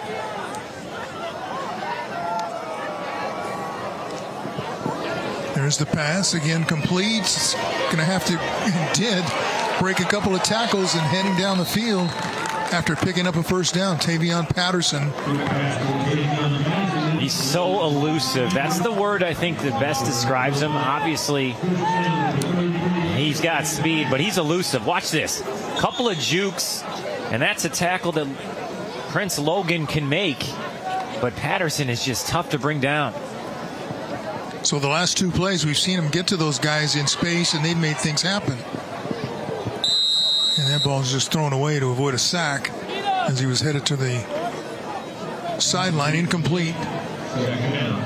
You're seeing everything from Lamore here tonight defensively. They lost a tough one last week, 22-21 against Tulare Western. It's a rivalry game, and the defense has been playing well as you look at the quarterback. It's Jaron Mao. I think tonight he's been doing a decent job of getting the football out quickly. That time unable to get away from the defender, Larry Logan, on the stop for Lamore as he tried to get it in again to a guy in space and let him make some moves. That's kind of the offense, though, for Hanford. When you watch them on film, that's really what they do. That time it was Braylon Thomas with the catch. They try to get it out quickly and then let their playmakers do something with the ball. Deep ball has a man out there, incomplete. Looked like that was intended for Tatum. Larry Logan the third on the coverage. Lamore's defenders not really turning their head around. They're fortunate that so far tonight Hanford High has not been coming back for the football. You see that play right there. You've got Drayden Tatum. If he goes back trying to catch the football instead of floating away, that's going to be a pass interference every time.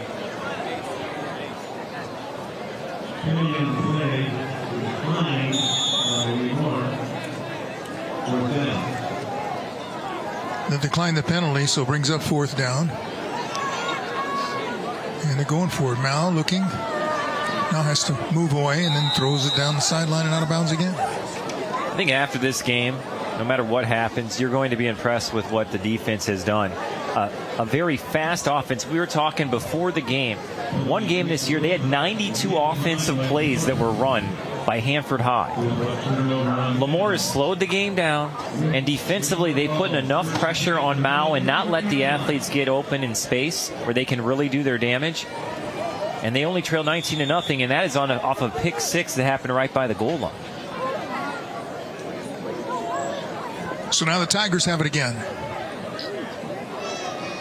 Got to move the football, though, if you're Lamore. Tried that little pass out to the perimeter, but nothing there for Guevara. He's had a tough night. He only came in with 7 catches on the year. That's his first catch here tonight. They really just use him as a running back just to hand it off to him and let him do power running. Does have a touchdown reception this season.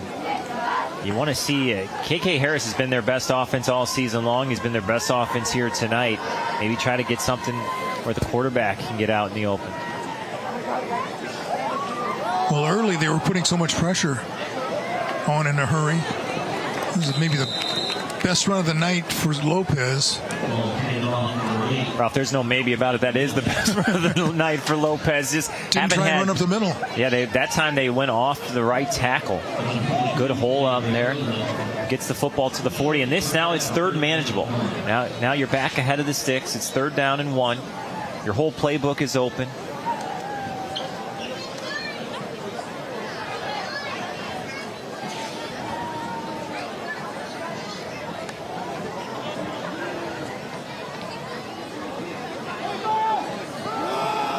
Tried the middle again, and it's not there. I'm surprised that they would keep doing that. Tonight's Smile Cam is sponsored by Toyota. You said you're surprised they keep doing that. Well, that time it was a quarterback read, and KK Harris it's a misread. You have the end come crashing in. If the end's crashing in, you pull it in the belly and you pull it out, and now you've got free reign to run. That time he just handed it off, and there's nowhere to go right up the gut. And they're going to go for it here on 4th down. I predict, though, they will not run straight into the line. Right? No, they won't. Got Guevara as the running back to the right of KK Harris, the quarterback. He's going to throw and throw deep. Incomplete. The defender may have had a better shot to catch that. The intended receiver was Thomas. I'm sorry, the intended receiver was Solis. Karsten Gravance, on the coverage. And again, it's the DBs for Hanford. Perfect position, man-to-man on an island. They've done a great job also, Ralph, all night long of finding the football. And they've actually had, I think that's, for me, that's the third good play made by 3 different DBs here tonight.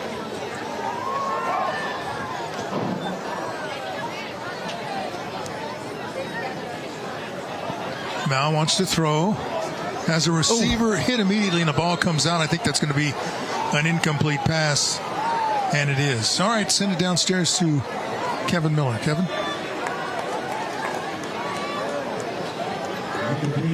Friday Night Rivals is, of course, powered by the United States Army. I am here with Staff Sergeant Saucedo, a.k.a. Staff Sergeant Sauce. How we living?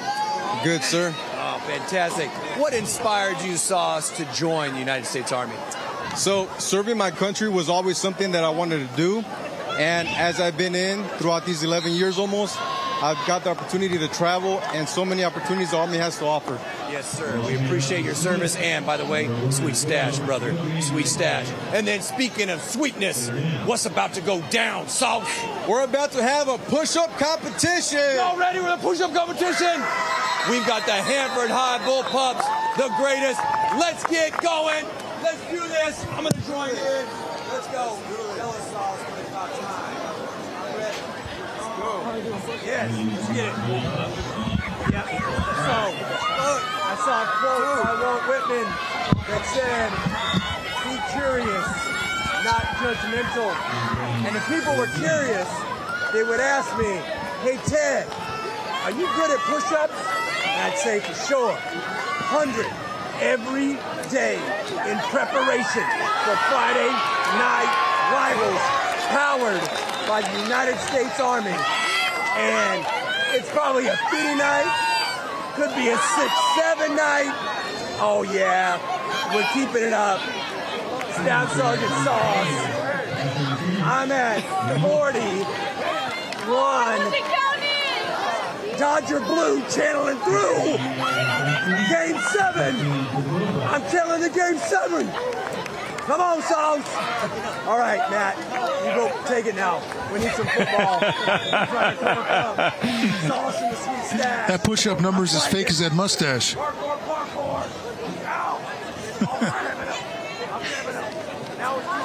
Uh-oh. Getting back defensively, Jameer Green. And a loss on the play as he got Patterson. Yeah, that's too much extra stuff going. Yeah, too much extra stuff going on between Patterson and was that Caldera out there? Because the original tackle was Jameer Green, and when he wraps you up, you ain't going anywhere. You watch this one back. This is a rivalry game. There's been a lot of chirping here tonight. Green quickly into the backfield, nowhere to go. So this play is over. It's blown dead right now. Right now, it's blown dead. 15 yards. Repeat. You get an extra down. shove again by, yeah, it is Caldera and Patterson, and there's no need for that, Ralph. The play is over. You did a great job. A big loss on the play. Instead, it's a first down, and now you're inside the red zone. On the 20, in the Toyota red zone, 1st and 10. Handoff to Smith. Into the teeth of that defense. And nothing there. A good sign, though, I do see that Tayshawn Mack is back in the game. That is a good sign for Lamore. Ryan Smith comes into this game with 7 rushing touchdowns this season. Hasn't seen the football a lot tonight. Smith again.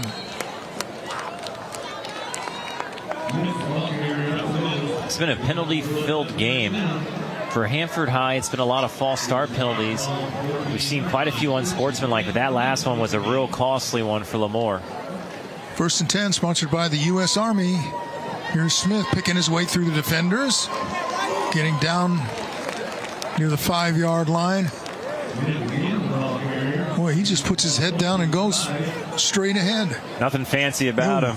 Just in between, in that A gap, just straight up the middle.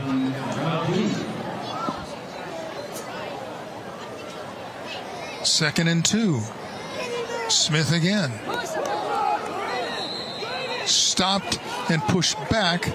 Let's see if they give him progress. Be sure to join us. Well, that's actually in 2 weeks for our playoff game, the CIF Central Section playoffs. Not sure who it's going to be yet. That'll be decided the first week of the playoffs, but we'll be there for the next round right here on CW59. And that'll give you a first down automatically on the penalty. That's the second time tonight Lamore's been drawn offside. Soon as Jaron Mao claps his hands, he did that once on the goal line, if you remember, when they were all backed up at the 1-yard line. You just get some overzealous defensive linemen, and that just is an easy pickup. Now it's 1st and goal. And the pass to the end zone, touchdown. A strike to A.J. Williams. Touchdown is sponsored by Solar Negotiators, your lifetime roofing and energy partner. He had 3 touchdowns last week. First touchdown catch, or I should say second touchdown catch of the game for A.J. Williams. To go along with Tatum's, that's the 3rd thrown here tonight for Mao as you watch it. Just a simple pitch and catch. Williams, a physical receiver we talk about. That's just a quick slant route. That's easy does it for Jaron Mao. Well, he has had a very quiet but spectacular night if you look at the stats. And another penalty. 2 touchdowns and an INT. I mean, that's a heck of a night. You're looking at Burrell, who had maybe the best play of the game, but right now, who's having the best night is A.J. Williams. Apologies to the referee, Chris Cogan. He's had more TV time than either one of us tonight, but we can't hear a word he's saying. He has. We got to chat with him before the game. Great guy, great human being. But you're right. We're getting to watch him a lot tonight. And you know coaches don't like to see that. No, a lot of penalties. Going for 2. And it is a 2-point conversion.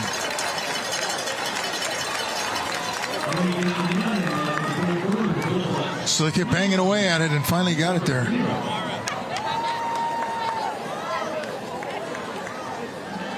Talking about the night that A.J. Williams has had. 2 touchdowns, an INT, and a sack tonight. But it was all set up because of that penalty right there by Caldera. Smith running hard up the middle. Nothing fancy about Smith's runs. You watch him back to back, just straight up the gut. Lowers his shoulder, and then it's a simple pitch and catch. Second touchdown catch of the game for A.J. Williams. 3rd touchdown pass by Mao tonight for the junior quarterback. The Drive Summary sponsored by Fresno Chrysler Dodge Jeep Ram. Family owned and operated for over 35 years on Blackstone between Bullard and Sierra.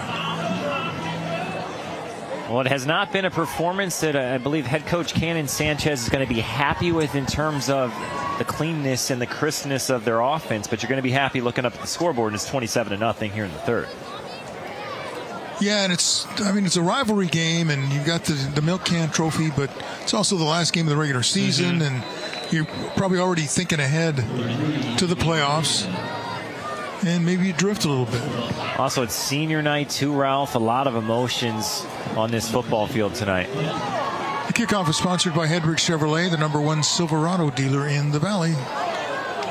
Another flag, and that's going to be a late hit. That's And what you had happen is sliding down with the football was Chester. And so he's already down. And then you just have a late hit by Hanford. They called that on Revius.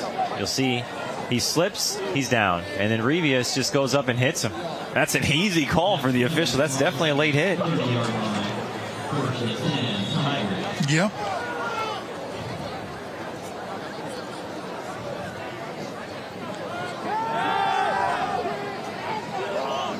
Harris flushed down in the pocket, throws over the middle, incomplete. That's the development I'm looking for KK Harris as he gets older and grows in that quarterback position, is when he steps up in the pocket like that, hitting a receiver in stride. That time he threw it too high and behind his intended target. During the fourth quarter of tonight's game, we'll be highlighting the school bus stop of the game. The law in every state requires drivers to always stop for a school bus when the stop arm is out and red lights are flashing. Paid for by NHTSA.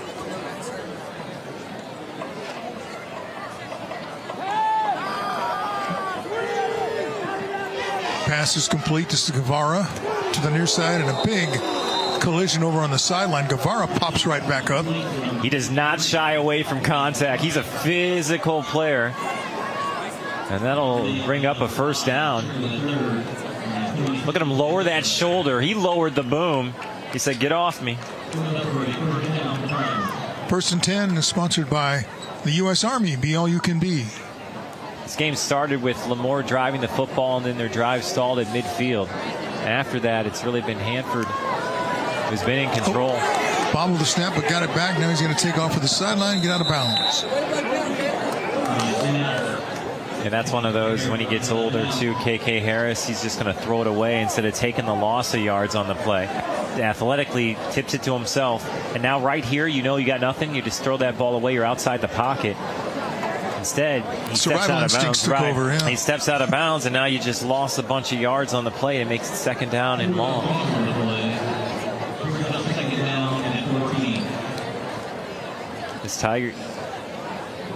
This Tigers team this year 3-6, 2-2 in the West Yosemite. A season ago they were 5-6, and they finished 2-3 in conference. Please stay tuned for the J.C. Melton chill play of the game. That's coming up soon. I think we know what that play will be, Ralph. Yeah, we get a couple of those seems like every game. You think that's it, but then this one happens, and then another one happens, and you're going, oh, which one is the one? If we see one better than what the play I'm thinking, I mean, you might not see it. That might be the play of the game instead of the chill play of the game.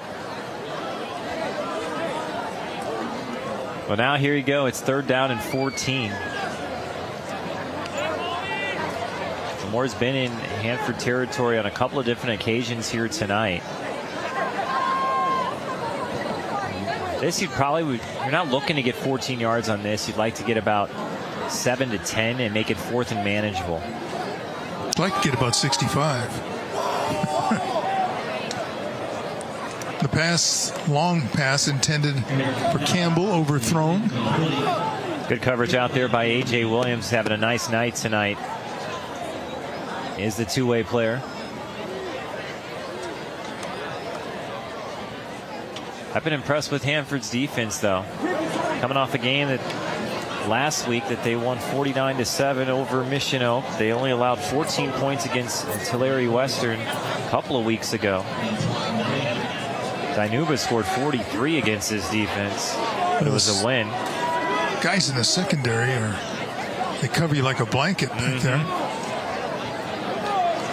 I'd love to talk with head coach Cannon Sanchez just about how they teach the DB position, because tonight they're playing picture perfect defense in that DB spot. You know, turning their hand, they're using their hands to a point, but then they're letting go, and then they're turning their heads, fighting the football, using the off arm to deflect the football. They've had a couple of INTs tonight as well. So the secondary coach has done a nice job for Coach Sanchez, definitely this season. Under 3 minutes to go here in the third quarter. It's 27-0. Hanford with the lead over Lamore.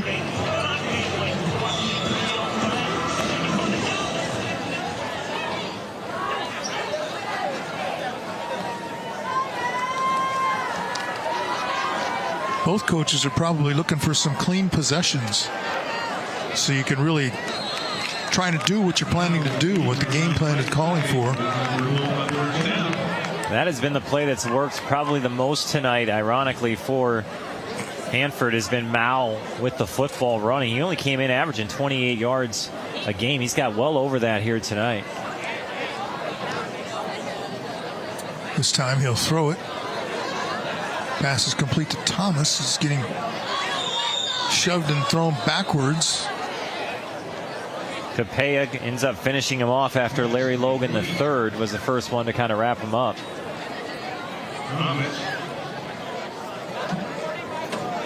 Yeah, look at where it ended and where they're going to give his progress.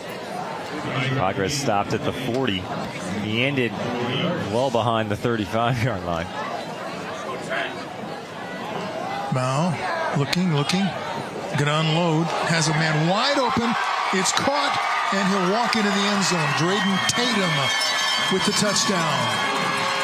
That's the second touchdown catch of the season for Tatum, second one tonight, and he's going to get a taunting penalty. It'll be unsportsmanlike as he turned his back to the end zone. To talk about on your senior day, came in with no touchdowns this season, just 10 catches for 167 yards, and he's had a couple of TDs here tonight. Mao did a good job of scanning the field, and all of a sudden he looks to his left and finds that no one's on Tatum as he had released wide open. Unsportsmanlike, 2, taunting. And more penalties. Touchdown is sponsored by Solar Negotiators, your lifetime roofing and energy partner. This game has been blown wide open. Gerald Campbell, the head coach at Lamore, wants an explanation. It's been one of those nights. Got to talk with him before this game. Defense has played well up until really the last couple of possessions, and it really started with that unfortunate penalty. And on this one, just get kind of a blown coverage. Mao buys time and then looks and sees Tatum wide open.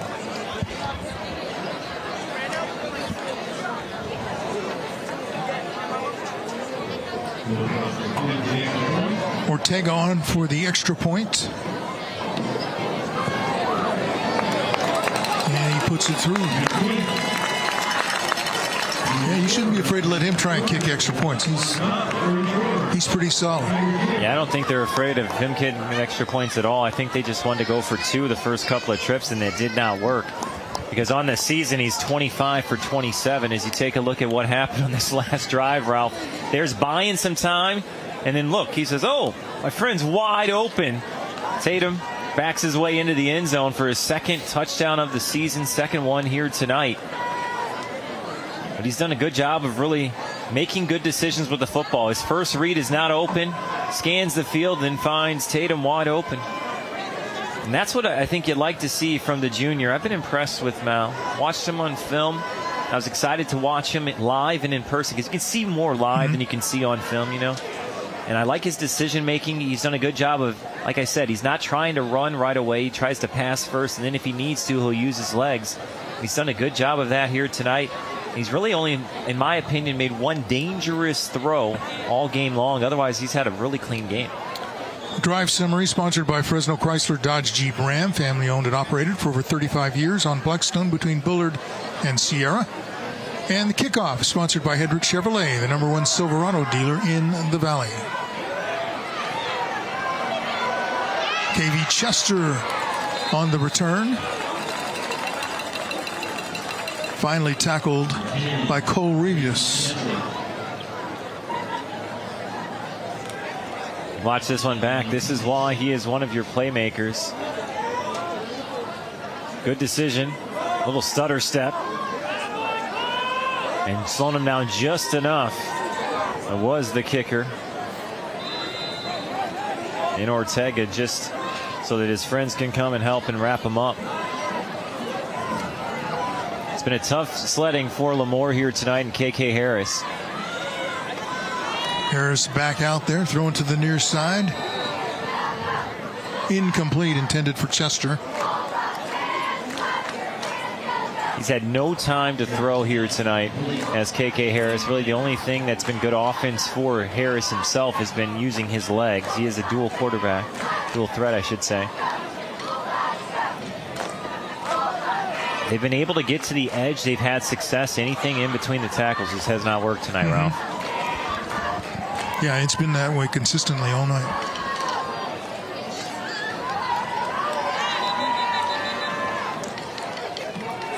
There's movement, another flag. Going to be another 5-yard penalty against Lamore. It's funny, 5 yards, second down. These coaches after this game, they're just going to say lack of concentration. There's a lot of things going on here tonight. Mentioned it's the final regular season game, senior night for Hanford. Trying to wrap up another undefeated season. It's a rivalry game. Sometimes your mind just can wander at times, but we've seen quite a few false start penalties both ways here this evening. The officials may have to ice their arms after this one.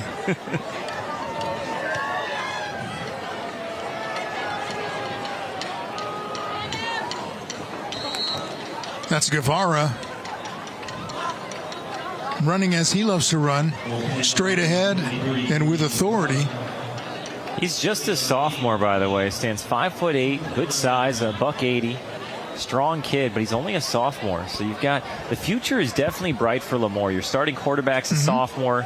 Your two running backs that you use, Guevara and Lopez. Guevara's a sophomore. Lopez is a junior. Chester, your number one wideout's a junior. You bring a lot back next season. And they'll have that 1 year of experience of playing together, too. That is so crucial, especially at the high school level. Well, on third down, there's nothing there. They handed it off to Nico Sanchez, but he was swallowed up.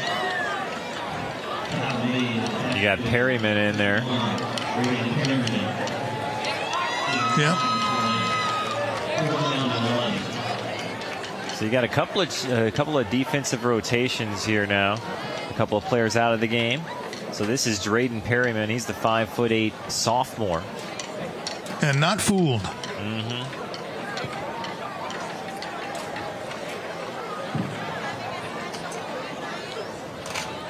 Ziamias Perryman is number 32, so he's out of the game. Fourth down, a punt is away. And again, I don't know how that was not blocked, but it's going to roll inside the 25 down near the 20-21 yard line. Last couple are getting closer and closer to being blocked. So if you're Hanford High right now, you're in cruise control up 34-0, but you're still trying to run your stuff. You play fast. That's the way you've always played, so you're going to continue to play fast. Keep in mind they've got playoffs coming up. And last year's bunch was 10-1 on the season. They were 5-0 in West Yosemite, but they lost their opening game in the playoffs when they were 10-0 going in. So you know they're trying to get one step farther this season. We'll wait and see if they're D1, D2, what they are. D1 AA. Pass is complete, and you can't help but notice when you're watching Hanford's offense, big number 77, Nathaniel Long out there. 6'9", 280. He's the right tackle. Just coming into the picture, I think, right now at the top of the screen. So he's a big guy out there. He towers above everybody else. And tonight, Hanford has been towering above Lamore in the big milk can game. We've played 3 quarters. It's 34-0. Hanford leads Lamore. You're watching Les Schwab Tires Friday Night Rivals on CW59.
Back in Neighbor Bowl tonight. Tonight's streaming sponsor is Stockdale Podiatry.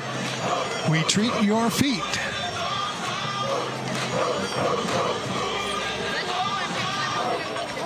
All right, quarter number 4.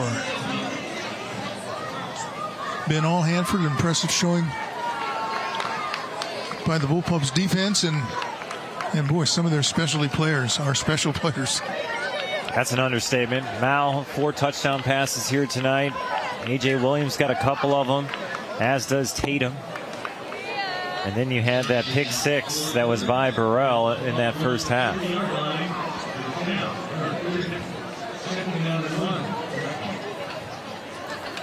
Second and short. That's Ryan Smith picking up the first down. First down is brought to you by U.S. Army. Be all you can be. I'd be curious to see what Hanford does in the playoffs, because you've got at the skill position, I know that one was dropped right there by Patterson, but you've got a couple of skill position players that are electric. You've got Newton at the running back spot, who's very good and elusive. You've got Patterson, who's their number 1 target, but right behind him is A.J. Williams, and they're 2 kind of different types of players. Patterson is more, what you'd say, makes guys miss. Williams is more physical. They've got good balance. Mal does a good job of really taking care of the football. He's thrown now, Ralph, 31 touchdowns this season to just 7 interceptions. Right after the game, stay tuned for Penn and Teller Fool Us. That's coming up on the CW 59. I think they're going to be a dangerous out, no doubt about it.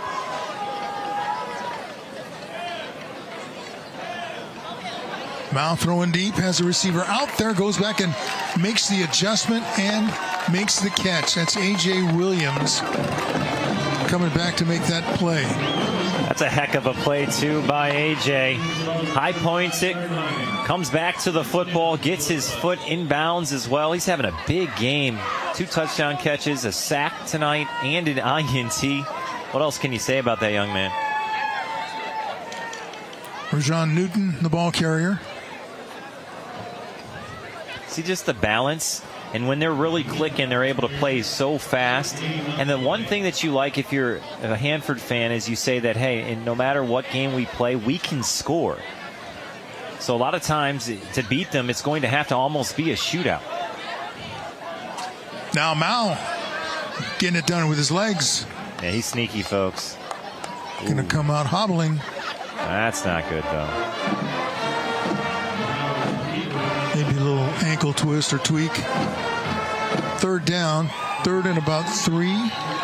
Tell you what, that would get the quarterback out of the game in the fourth quarter of a 34-0, and he might see that's why there's a timeout called by head coach Cannon Sanchez. They might say, hey, it's time to get Zeke in the game. You're done, yeah. You see him standing right there. Number 16 is right next to the head coach in Cannon Sanchez. Ready for this? The chill play of the game, sponsored by J.C. Melton, keeping local families cool for over 75 years. What could it not be? Kalen Burrell, what a play. Jumps up, high points the football, deflects it to himself, and then as he's fallen to the ground, dives into the end zone, and more importantly, keeps control of the football, because once he dove into the end zone, he can't bobble it or let the ball hit the ground, otherwise it would not count. Then celebrate with all your friends. A pick 6, athletically done, and from the sophomore. Usually you see a pick 6 involve some kind of a return. I know. It doesn't feel right saying pick 6 on that kind of play, but it is a pick 6. So Mal stays in the game, so they don't take him out.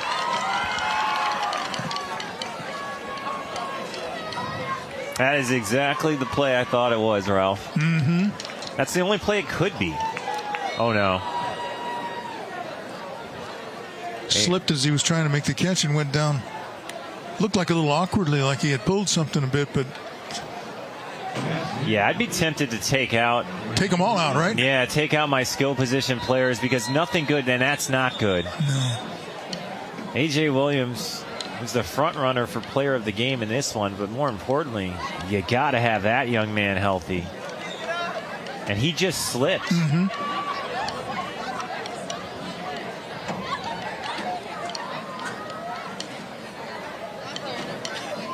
I think right now I'm not going to tell Coach Cannon Sanchez what to do in this game, but I'm pulling Mao, I'm pulling Patterson, I'm pulling Newton, and I'm pulling Williams.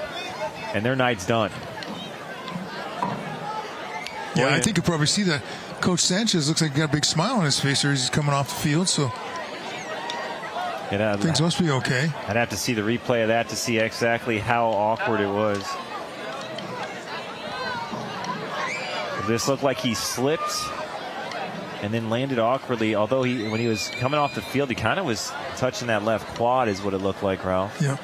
Yeah, he kind of did the splits, but modified and twists, and then you knew he had done something that got tweaked. On 4th down, inside the 30 to about the 25-yard line. That's Patterson. So what they did on that play is they brought Patterson from the wideout spot. They had Mal just go outside to a wide receiver spot. It was more of a wildcat formation, and Patterson fakes the give back to Mal, and he did not get the first down. Well, the scoreboard just gave it to him. Let's see. But I believe the officials on the field did not. Not even, no.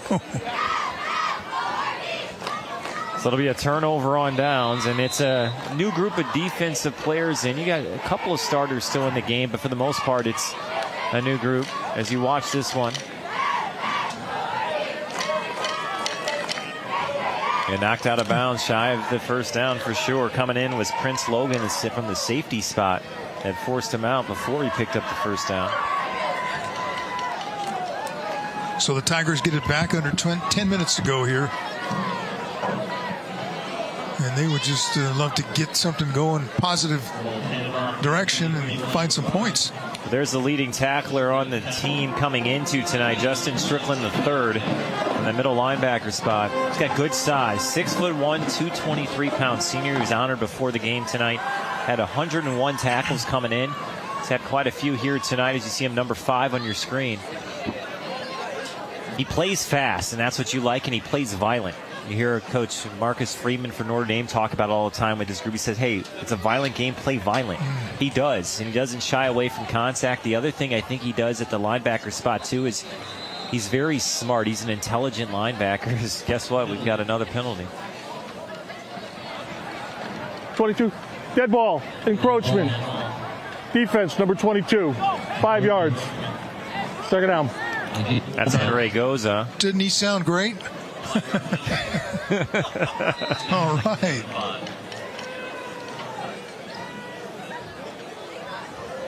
So they call that on Ray Goza, the senior. There have been quite a few penalties here tonight, and really it's been procedural penalties more than anything, you know? You've had unsportsmanlike calls, and then you've had the false starts and the offsides. And there's another one. Yeah, there's more jumping.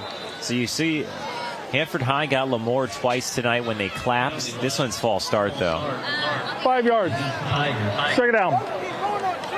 Ball back to the original line of scrimmage. The best part is the other stuff you hear. The other player saying, I thought we were going on 2. So second down and 10.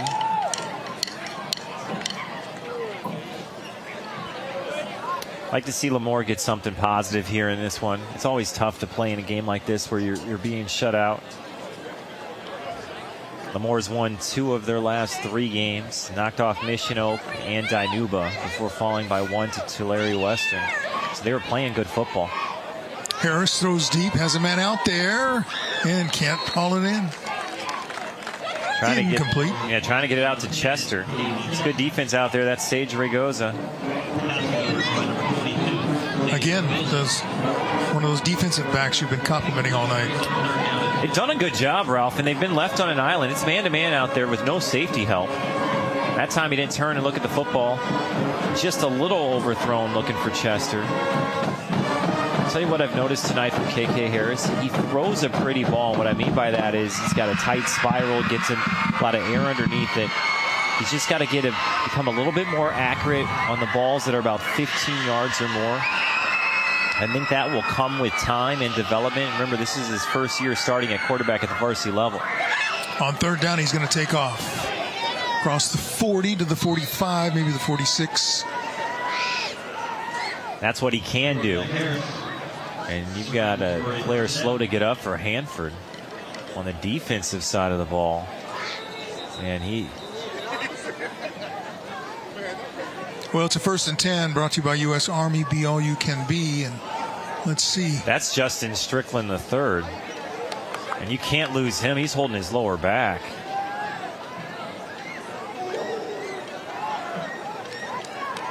That's your leading tackler. Plays the middle linebacker spot. Yeah, you've been given a few warnings now. Maybe you're right. It's time to empty the bench. Yeah, he's working it out on the sideline. Under pressure, that ball is in and out of the arms of the intended receiver. That's Lopez, Keaton Lopez. Came into today with 5 catches for 71 yards this season. That one hit him in the hands. He just was unable to bring it in. It was a good thrown ball from KK Harris. Tight man-to-man coverage, but he hit him right in the hands. He was in full stride, too, yeah. Tell you what, I'm watching Strickland on the sideline. Lower backs are nothing to be played with, no doubt about it. One thing you do say, though, is these are high school kids. It's a little different than me and you, Ralph, when it comes to lower backs. Yeah, I got a scar I can show you to explain the difference. There's Guevara again, getting it close to the first down marker. Guevara to the right side. Could be about a yard short. Third down and 2. Strickland's day may be done. He looks to be all right. He's kind of laughing and smiling on the sideline. He's touching his lower back. His helmet's off. He's more than likely done for the day. We got to be pleased if you're head coach Sanchez in terms of the score. I think there's a lot to talk about, though, in terms of what you got to clean up going into the playoffs.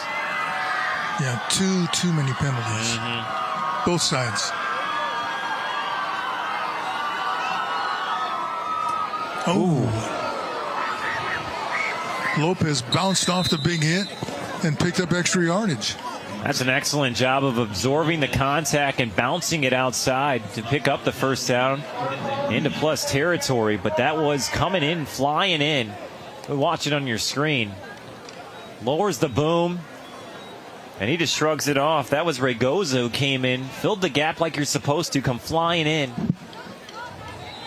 But it did not knock the junior down. Lopez, another one of those guys that's going to be coming back next year for Lamore. It's funny, I'm so used to calling college that you hate to say coming back because you're like, with the transfer portal, you never know if they're coming back. It's probably coming to high school, right? Ooh. Hello. The big hit by Raygoza in the open field. That time he blasted KV Chester, but watch the hit. He loves to play some football. That is picture perfect. Wraps up beautifully. Wraps up both legs and brings him down. It's a couple of plays now for Raygoza, who's really flying, finding. Looks to find some good contact. That time he didn't use the shoulder. If you remember against Lopez, he tried to use the shoulder. This time he wrapped up. As you take a look at one of the seniors that was honored before the game.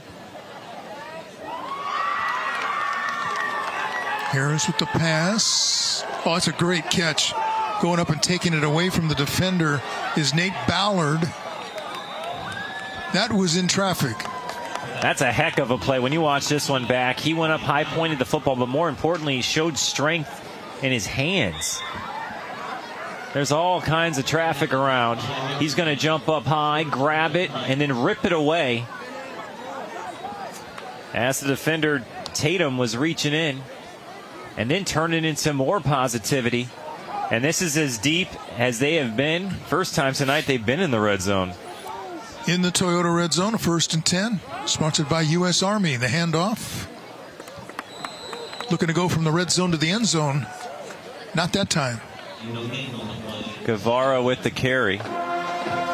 He's He's had 4 rushing touchdowns this season as the sophomore. Lopez is the main man on the ground, number 8 on your screen. He's had 6 of them this year. You can watch a replay of tonight's game. Just head over to YouTube, search for Friday Night Rivals on CW59. Click on the FNR logo. Tonight's game will be available early next week. Going to throw for it, incomplete, and the flag comes out. Trying to get it to Ballard, and it was Tatum on the coverage. Feet kind of got caught up, and then he basically tackled him down. Easy call for the official, so a pass interference. I think that's the first pass interference, though, we've seen called against Hanford. See, feet get tied up, and once it happens, he reaches around with the right hand and pulls him down. Easy call right in front of the official. DBs have played well, though, for Hanford High. I've been real impressed with their technique. Obviously, whatever they're teaching them here at Hanford has worked. That's the first pass interference call, I believe, of the night against the Pups. Well, Lamore may be about to get its first touchdown of the season, or not the season, of the game, after struggling and hoping to avoid the shutout. Lopez has a lot of green grass out there, and he is into the end zone for the touchdown. 7th touchdown of the season for Keaton Lopez, and it's good to see. You never want to see a shutout. That's a good drive there by Lamore, and Lopez doing some work on the ground. He was the workhorse on that drive and was able to get into the end zone.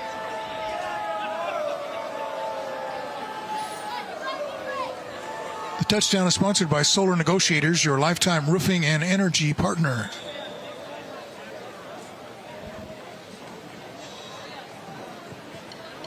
Oh, and the extra point was a ground ball to the shortstop. So the kick no good, but touchdown gets the Tigers on the board. They're trailing 34-6. All right, let's take a look at tonight's school bus stop of the game presented by NHTSA. Always stop for a school bus when the stop arm is out and the red lights are flashing. Not stopping or trying to beat the smart arm puts lives at risk, can result in large fines, points off your license, and license suspension, paid for by NHTSA. Just look at some of the hitting on this and not shying away from contact on both teams. That's what you like to see. Good, hard, clean, physical football. Again, the bus stop of the game by NHTSA. Timeout in our game. 4:40 to go in the fourth quarter. It's been all Hanford, 34-6 over Lamore.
I am here in the Hanford High School student section! Oh yeah! Halloween weekend to party! You know it! You know it! All right, what's good? good about being a bullpup? Oh, the vibes, the teachers, and just the environment that we're surrounded in. Make some noise! Scholar athlete Claire Welch. Hey, what's good about being a bullpup? You know, we're the OGs here. We won the town. All the history's here. So you got to love Rep. Hanford and being a bullpup. You got to love it, you know? Yeah, the OG, the history. We've got Leonardo, Raphael. We've got Donatello, and we've got Michelangelo. Can I be Master Splinter? Oh, yeah! Let's go, bullpups! Keeping the can! Hanford High School! Ralph, Matt, back to you. Keep it going. Let's go.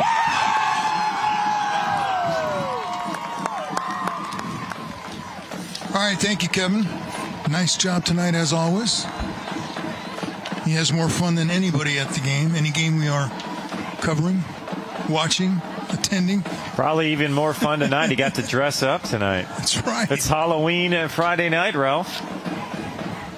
Kickoff is sponsored by Hendrick Chevrolet, the #1 Silverado dealer in the Valley.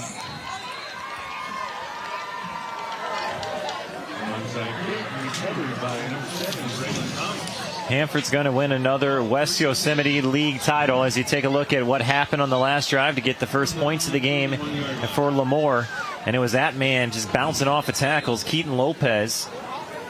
This was KK Harris throwing it out, and a good catch made out there by Ballard. And here's the touchdown. 7th touchdown of the season for Lopez as he bounces it out and walks into the end zone for the first points of the game and for Lamore. The drive summary is sponsored by Fresno Chrysler Dodge Jeep Ram, family owned and operated for over 35 years on Blackstone between Bullard and Sierra. Guess what? You'll never guess, Ralph. Is there another penalty? False start. 13 of the offense, 5 yards. First down. That's on Clayton Threadgill, the sophomore. He's a wideout.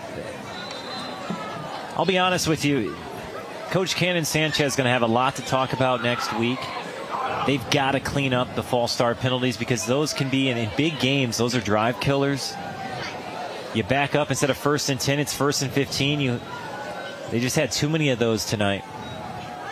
Hasn't affected them tonight because of how they've been defensively and on the offensive side of the football as well. But in a closer game, that's going to be big.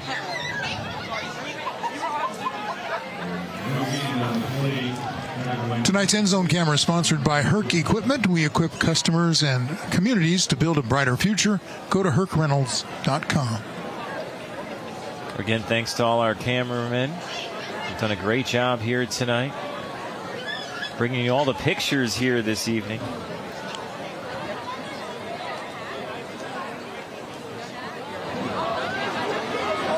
That's a dangerous throw. And it's put up for grabs, and somebody's going to grab it. Intercepted by Aiden Solis. Yeah, Solis laying on the outside. I was just singing the praises earlier in that third quarter. Mao hasn't, I thought he only made one poor decision. That's the second one of the night. Threadgill was the intended target. That's a good catch. As you watch it back, stays in bounds. Make sure the football does not hit the grass, and that's the first turnover against Hanford here tonight.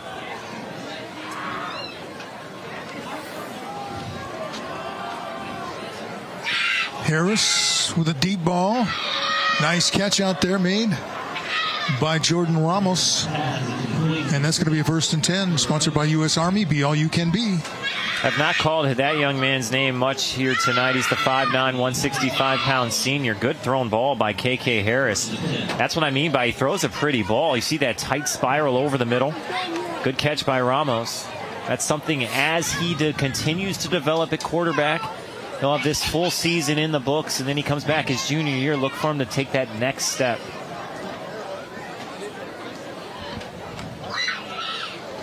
On first down, Harris to throw again. Looking now. Lets it go. And he puts it up for grabs, and it's caught. Ballard. Almost deja vu with Ballard, huh? Brought down at the 1 yard line. They're just throwing it up saying, Ballard, go get it. Stands 6'1". He can get off the grass a little bit. He's got some bunnies. Goes up, high points the football. He He's got strong hands. That's really what he has. Once he grabs it, you're not pulling it away from him. All of a sudden, Lamore has got a chance to put another touchdown up here in this fourth quarter. Boy, that's a weapon. If you can throw it into traffic like that and got a guy who can go take it away from the other guys because he's taller and has better leaping space. He had a touchdown catch last week. He's got 2 touchdown catches this season. And the keeper for the quarterback, wide open, he walks in. Touchdown, Lamore. Touchdown is sponsored by Solar Negotiators, your lifetime roofing and energy partner. Second touchdown and run of the season for KK Harrison, back-to-back weeks now. And that was a good job with the quarterback read. Remember we talked about it earlier. I said I thought he misread it. You had the end come flying in, and he gave it to the running back that time. He pulls it as the end comes flying in, and he walks into the end zone. So now the Tigers will go for 2.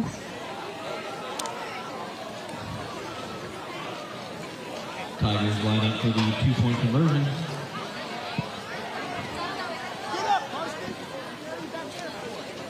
Hands it to Lopez. And the pile is still moving. Boy, that's a rugby scrum if you've ever seen one. Kind of going around in a circle and stopped short of the goal line. So the conversion is no good. It all started with this INT. I gave Lamore the football, and they went 4 plays, 46 yards. Beautifully thrown ball over the middle. The first catch of the night for Ramos. Then he found his main man, Ballard, who he's looked for the last couple of drives, who just high points the football. And then it's easy money. You read the end, walk under the end zone for KK Harris. The drive summary sponsored by Fresno Chrysler Dodge Jeep Ram, family owned and operated for over 35 years on Blackstone between Bullard and Sierra.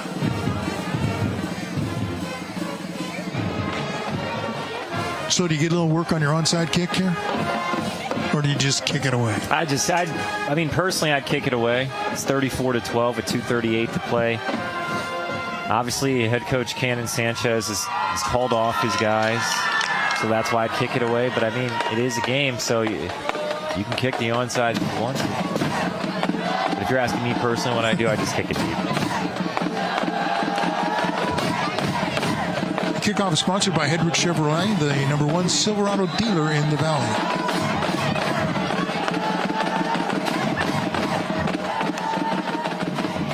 And kind of a squib kick along the ground.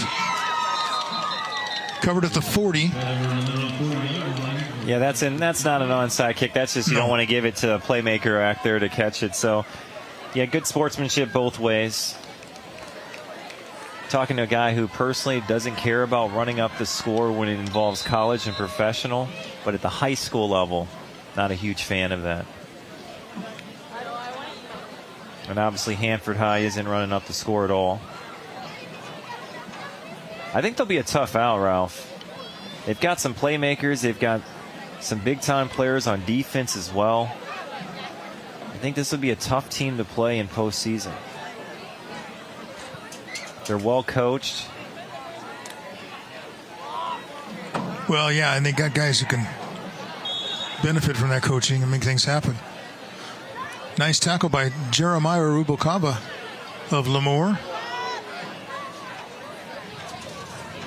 The first time we've called his name here tonight. We've been mainly calling Tayshawn Mack and Joshua Caldera as you watch it back.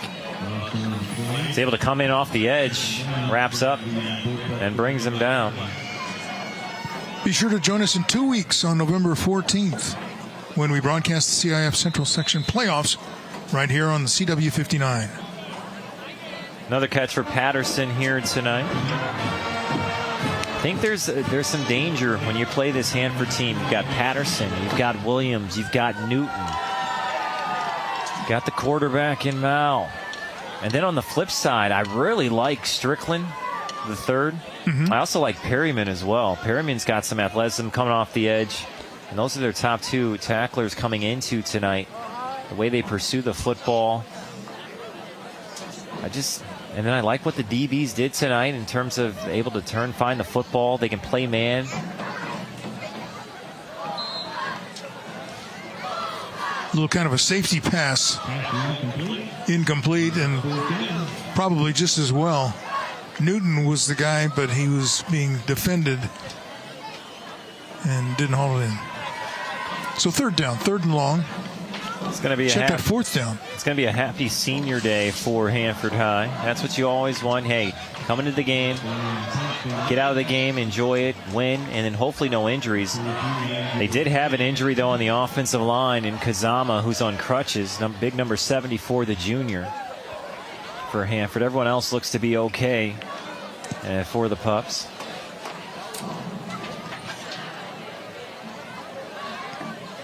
Good punt. All the way down to about the 25-yard line with 1:05 to go.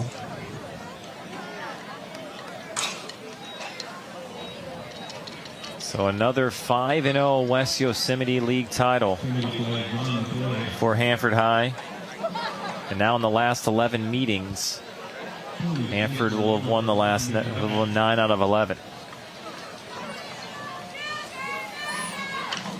And it's been tough to win here for Lamore. We highlighted it in our pregame coming into tonight. The last time they won on this field was 2015. It's just tough.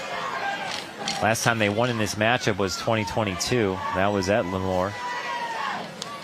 And this stadium didn't look anything like it looks now. It's beautiful, isn't it? They have done some work, that's for sure. That was last year in 2024. It is gorgeous. Now called the Neighbor Bowl. We were talking about it before the game. Mm-hmm. Named originally, I guess, the mayor, Jacob Neighbor, from 1918 to 1946. So, I didn't see that one. I didn't say anything about that. He was mayor for a long time. Mm-hmm. Started off as Neighbor Field, now Neighbor Bowl. So Lamore's just going to run out the clock. Like I said, good sportsmanship in this game. Came in, you said, hey, it was definitely going to be feisty. We saw some chippiness at times, quite a few unsportsmanlike penalties. But overall, it was Hanford's defense that really shut down Lamore's offense for 3.5 quarters. I just noticed that on the field dining there. Is that what they had right there? I didn't even notice that until just now. People sitting at tables and chairs beyond the, yeah, nice.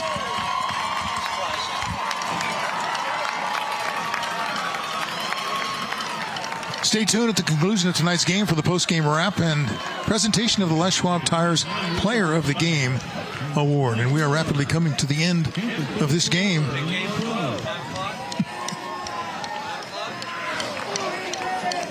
Some Dodger fan is trying to tell me what time the game is tomorrow. Well, it's Hanford High here tonight as they're excited to go over and grab what we've been playing for all night, is what they say. The milk can. Been around for a while. Mm-hmm. Started playing for that can in 1970. It's nothing like the rivalry game, especially to have it on senior day. Means a lot. It's something that you'll talk about the rest of your life. And congratulations to Hanford winning 34-12. A good team victory here tonight for Coach Cannon Sanchez crew. Wrapping up another West Yosemite League title 5-0 and 7-3 and find out, hey, where they're going, who they're playing.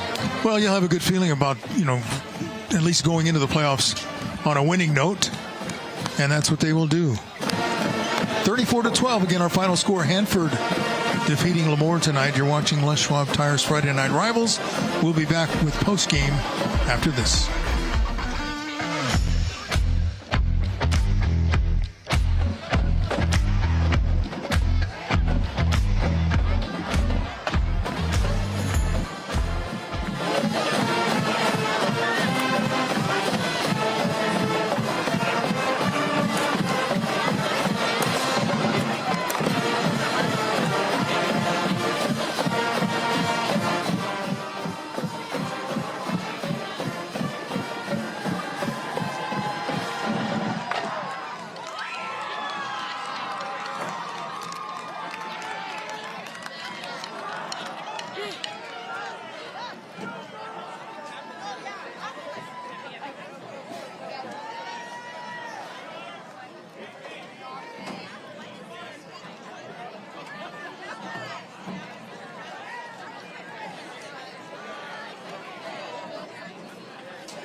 Yo,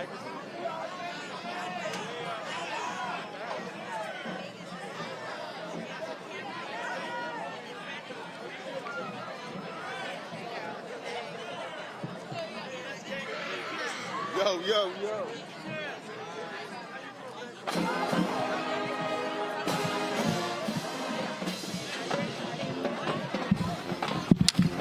Welcome back, and there it is, going for the milk can trophy after this 34-12 win, and then ringing the victory bell.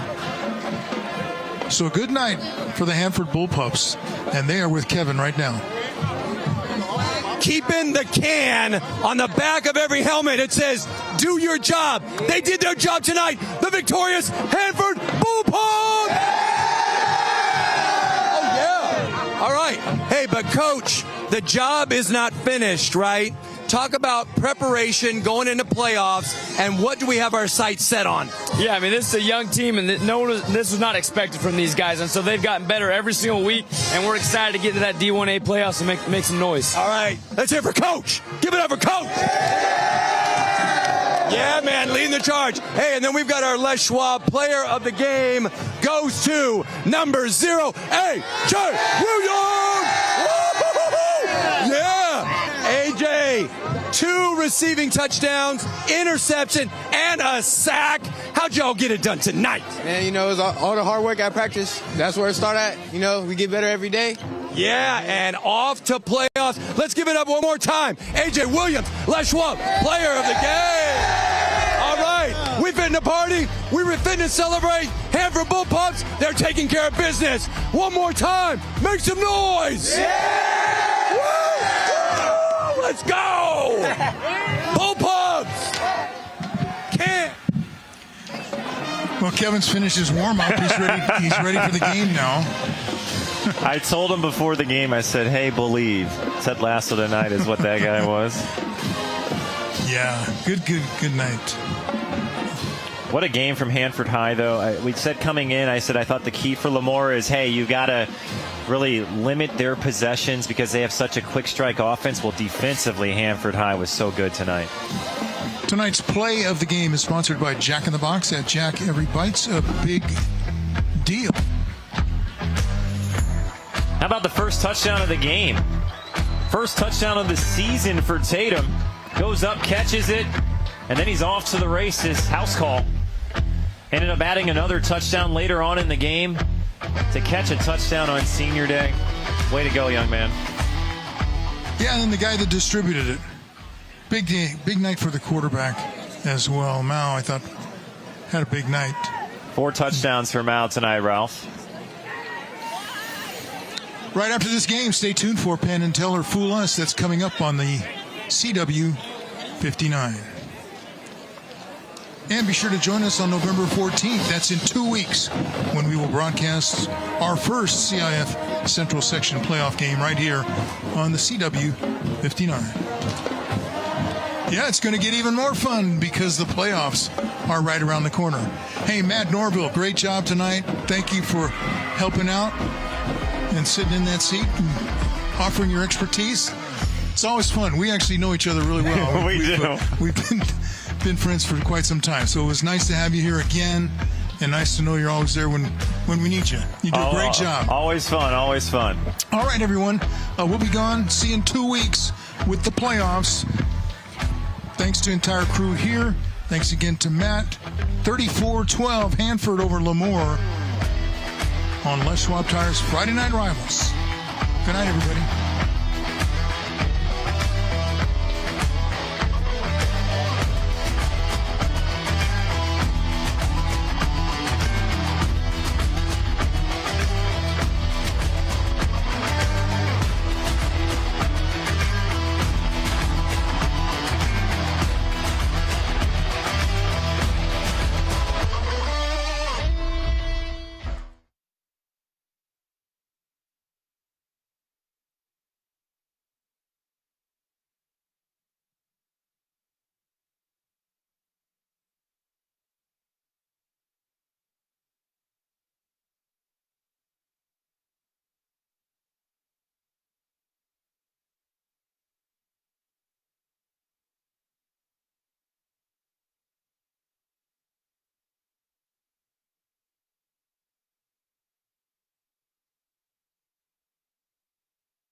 Oh, doing the whole thing?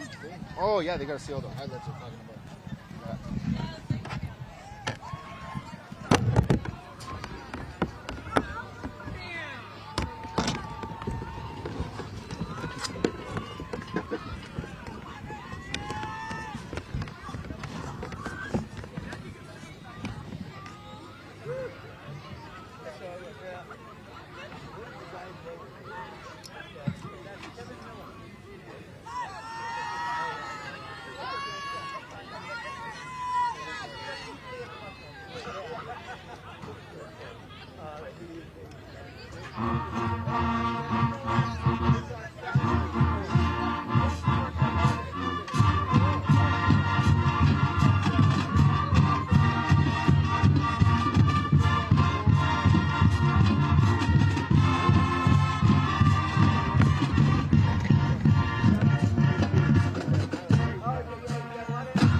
Hey, Ralph.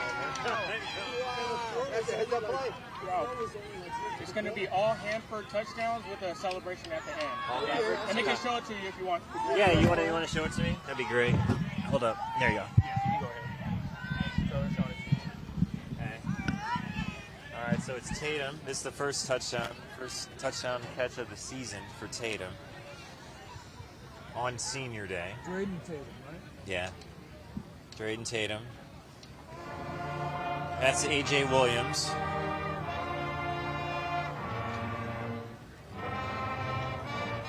That's Burrell. Pick six. You might not see a better play all year. That's A.J. Williams. Slant row. Tatum.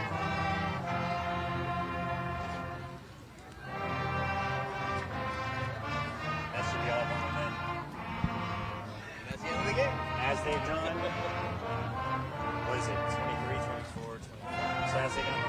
straight years. You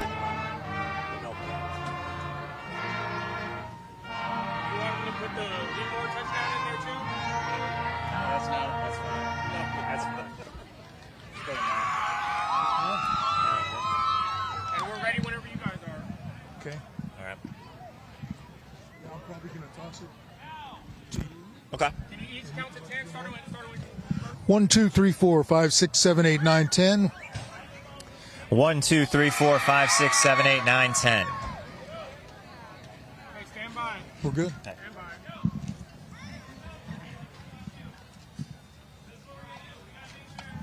And 3, 2, 1, go.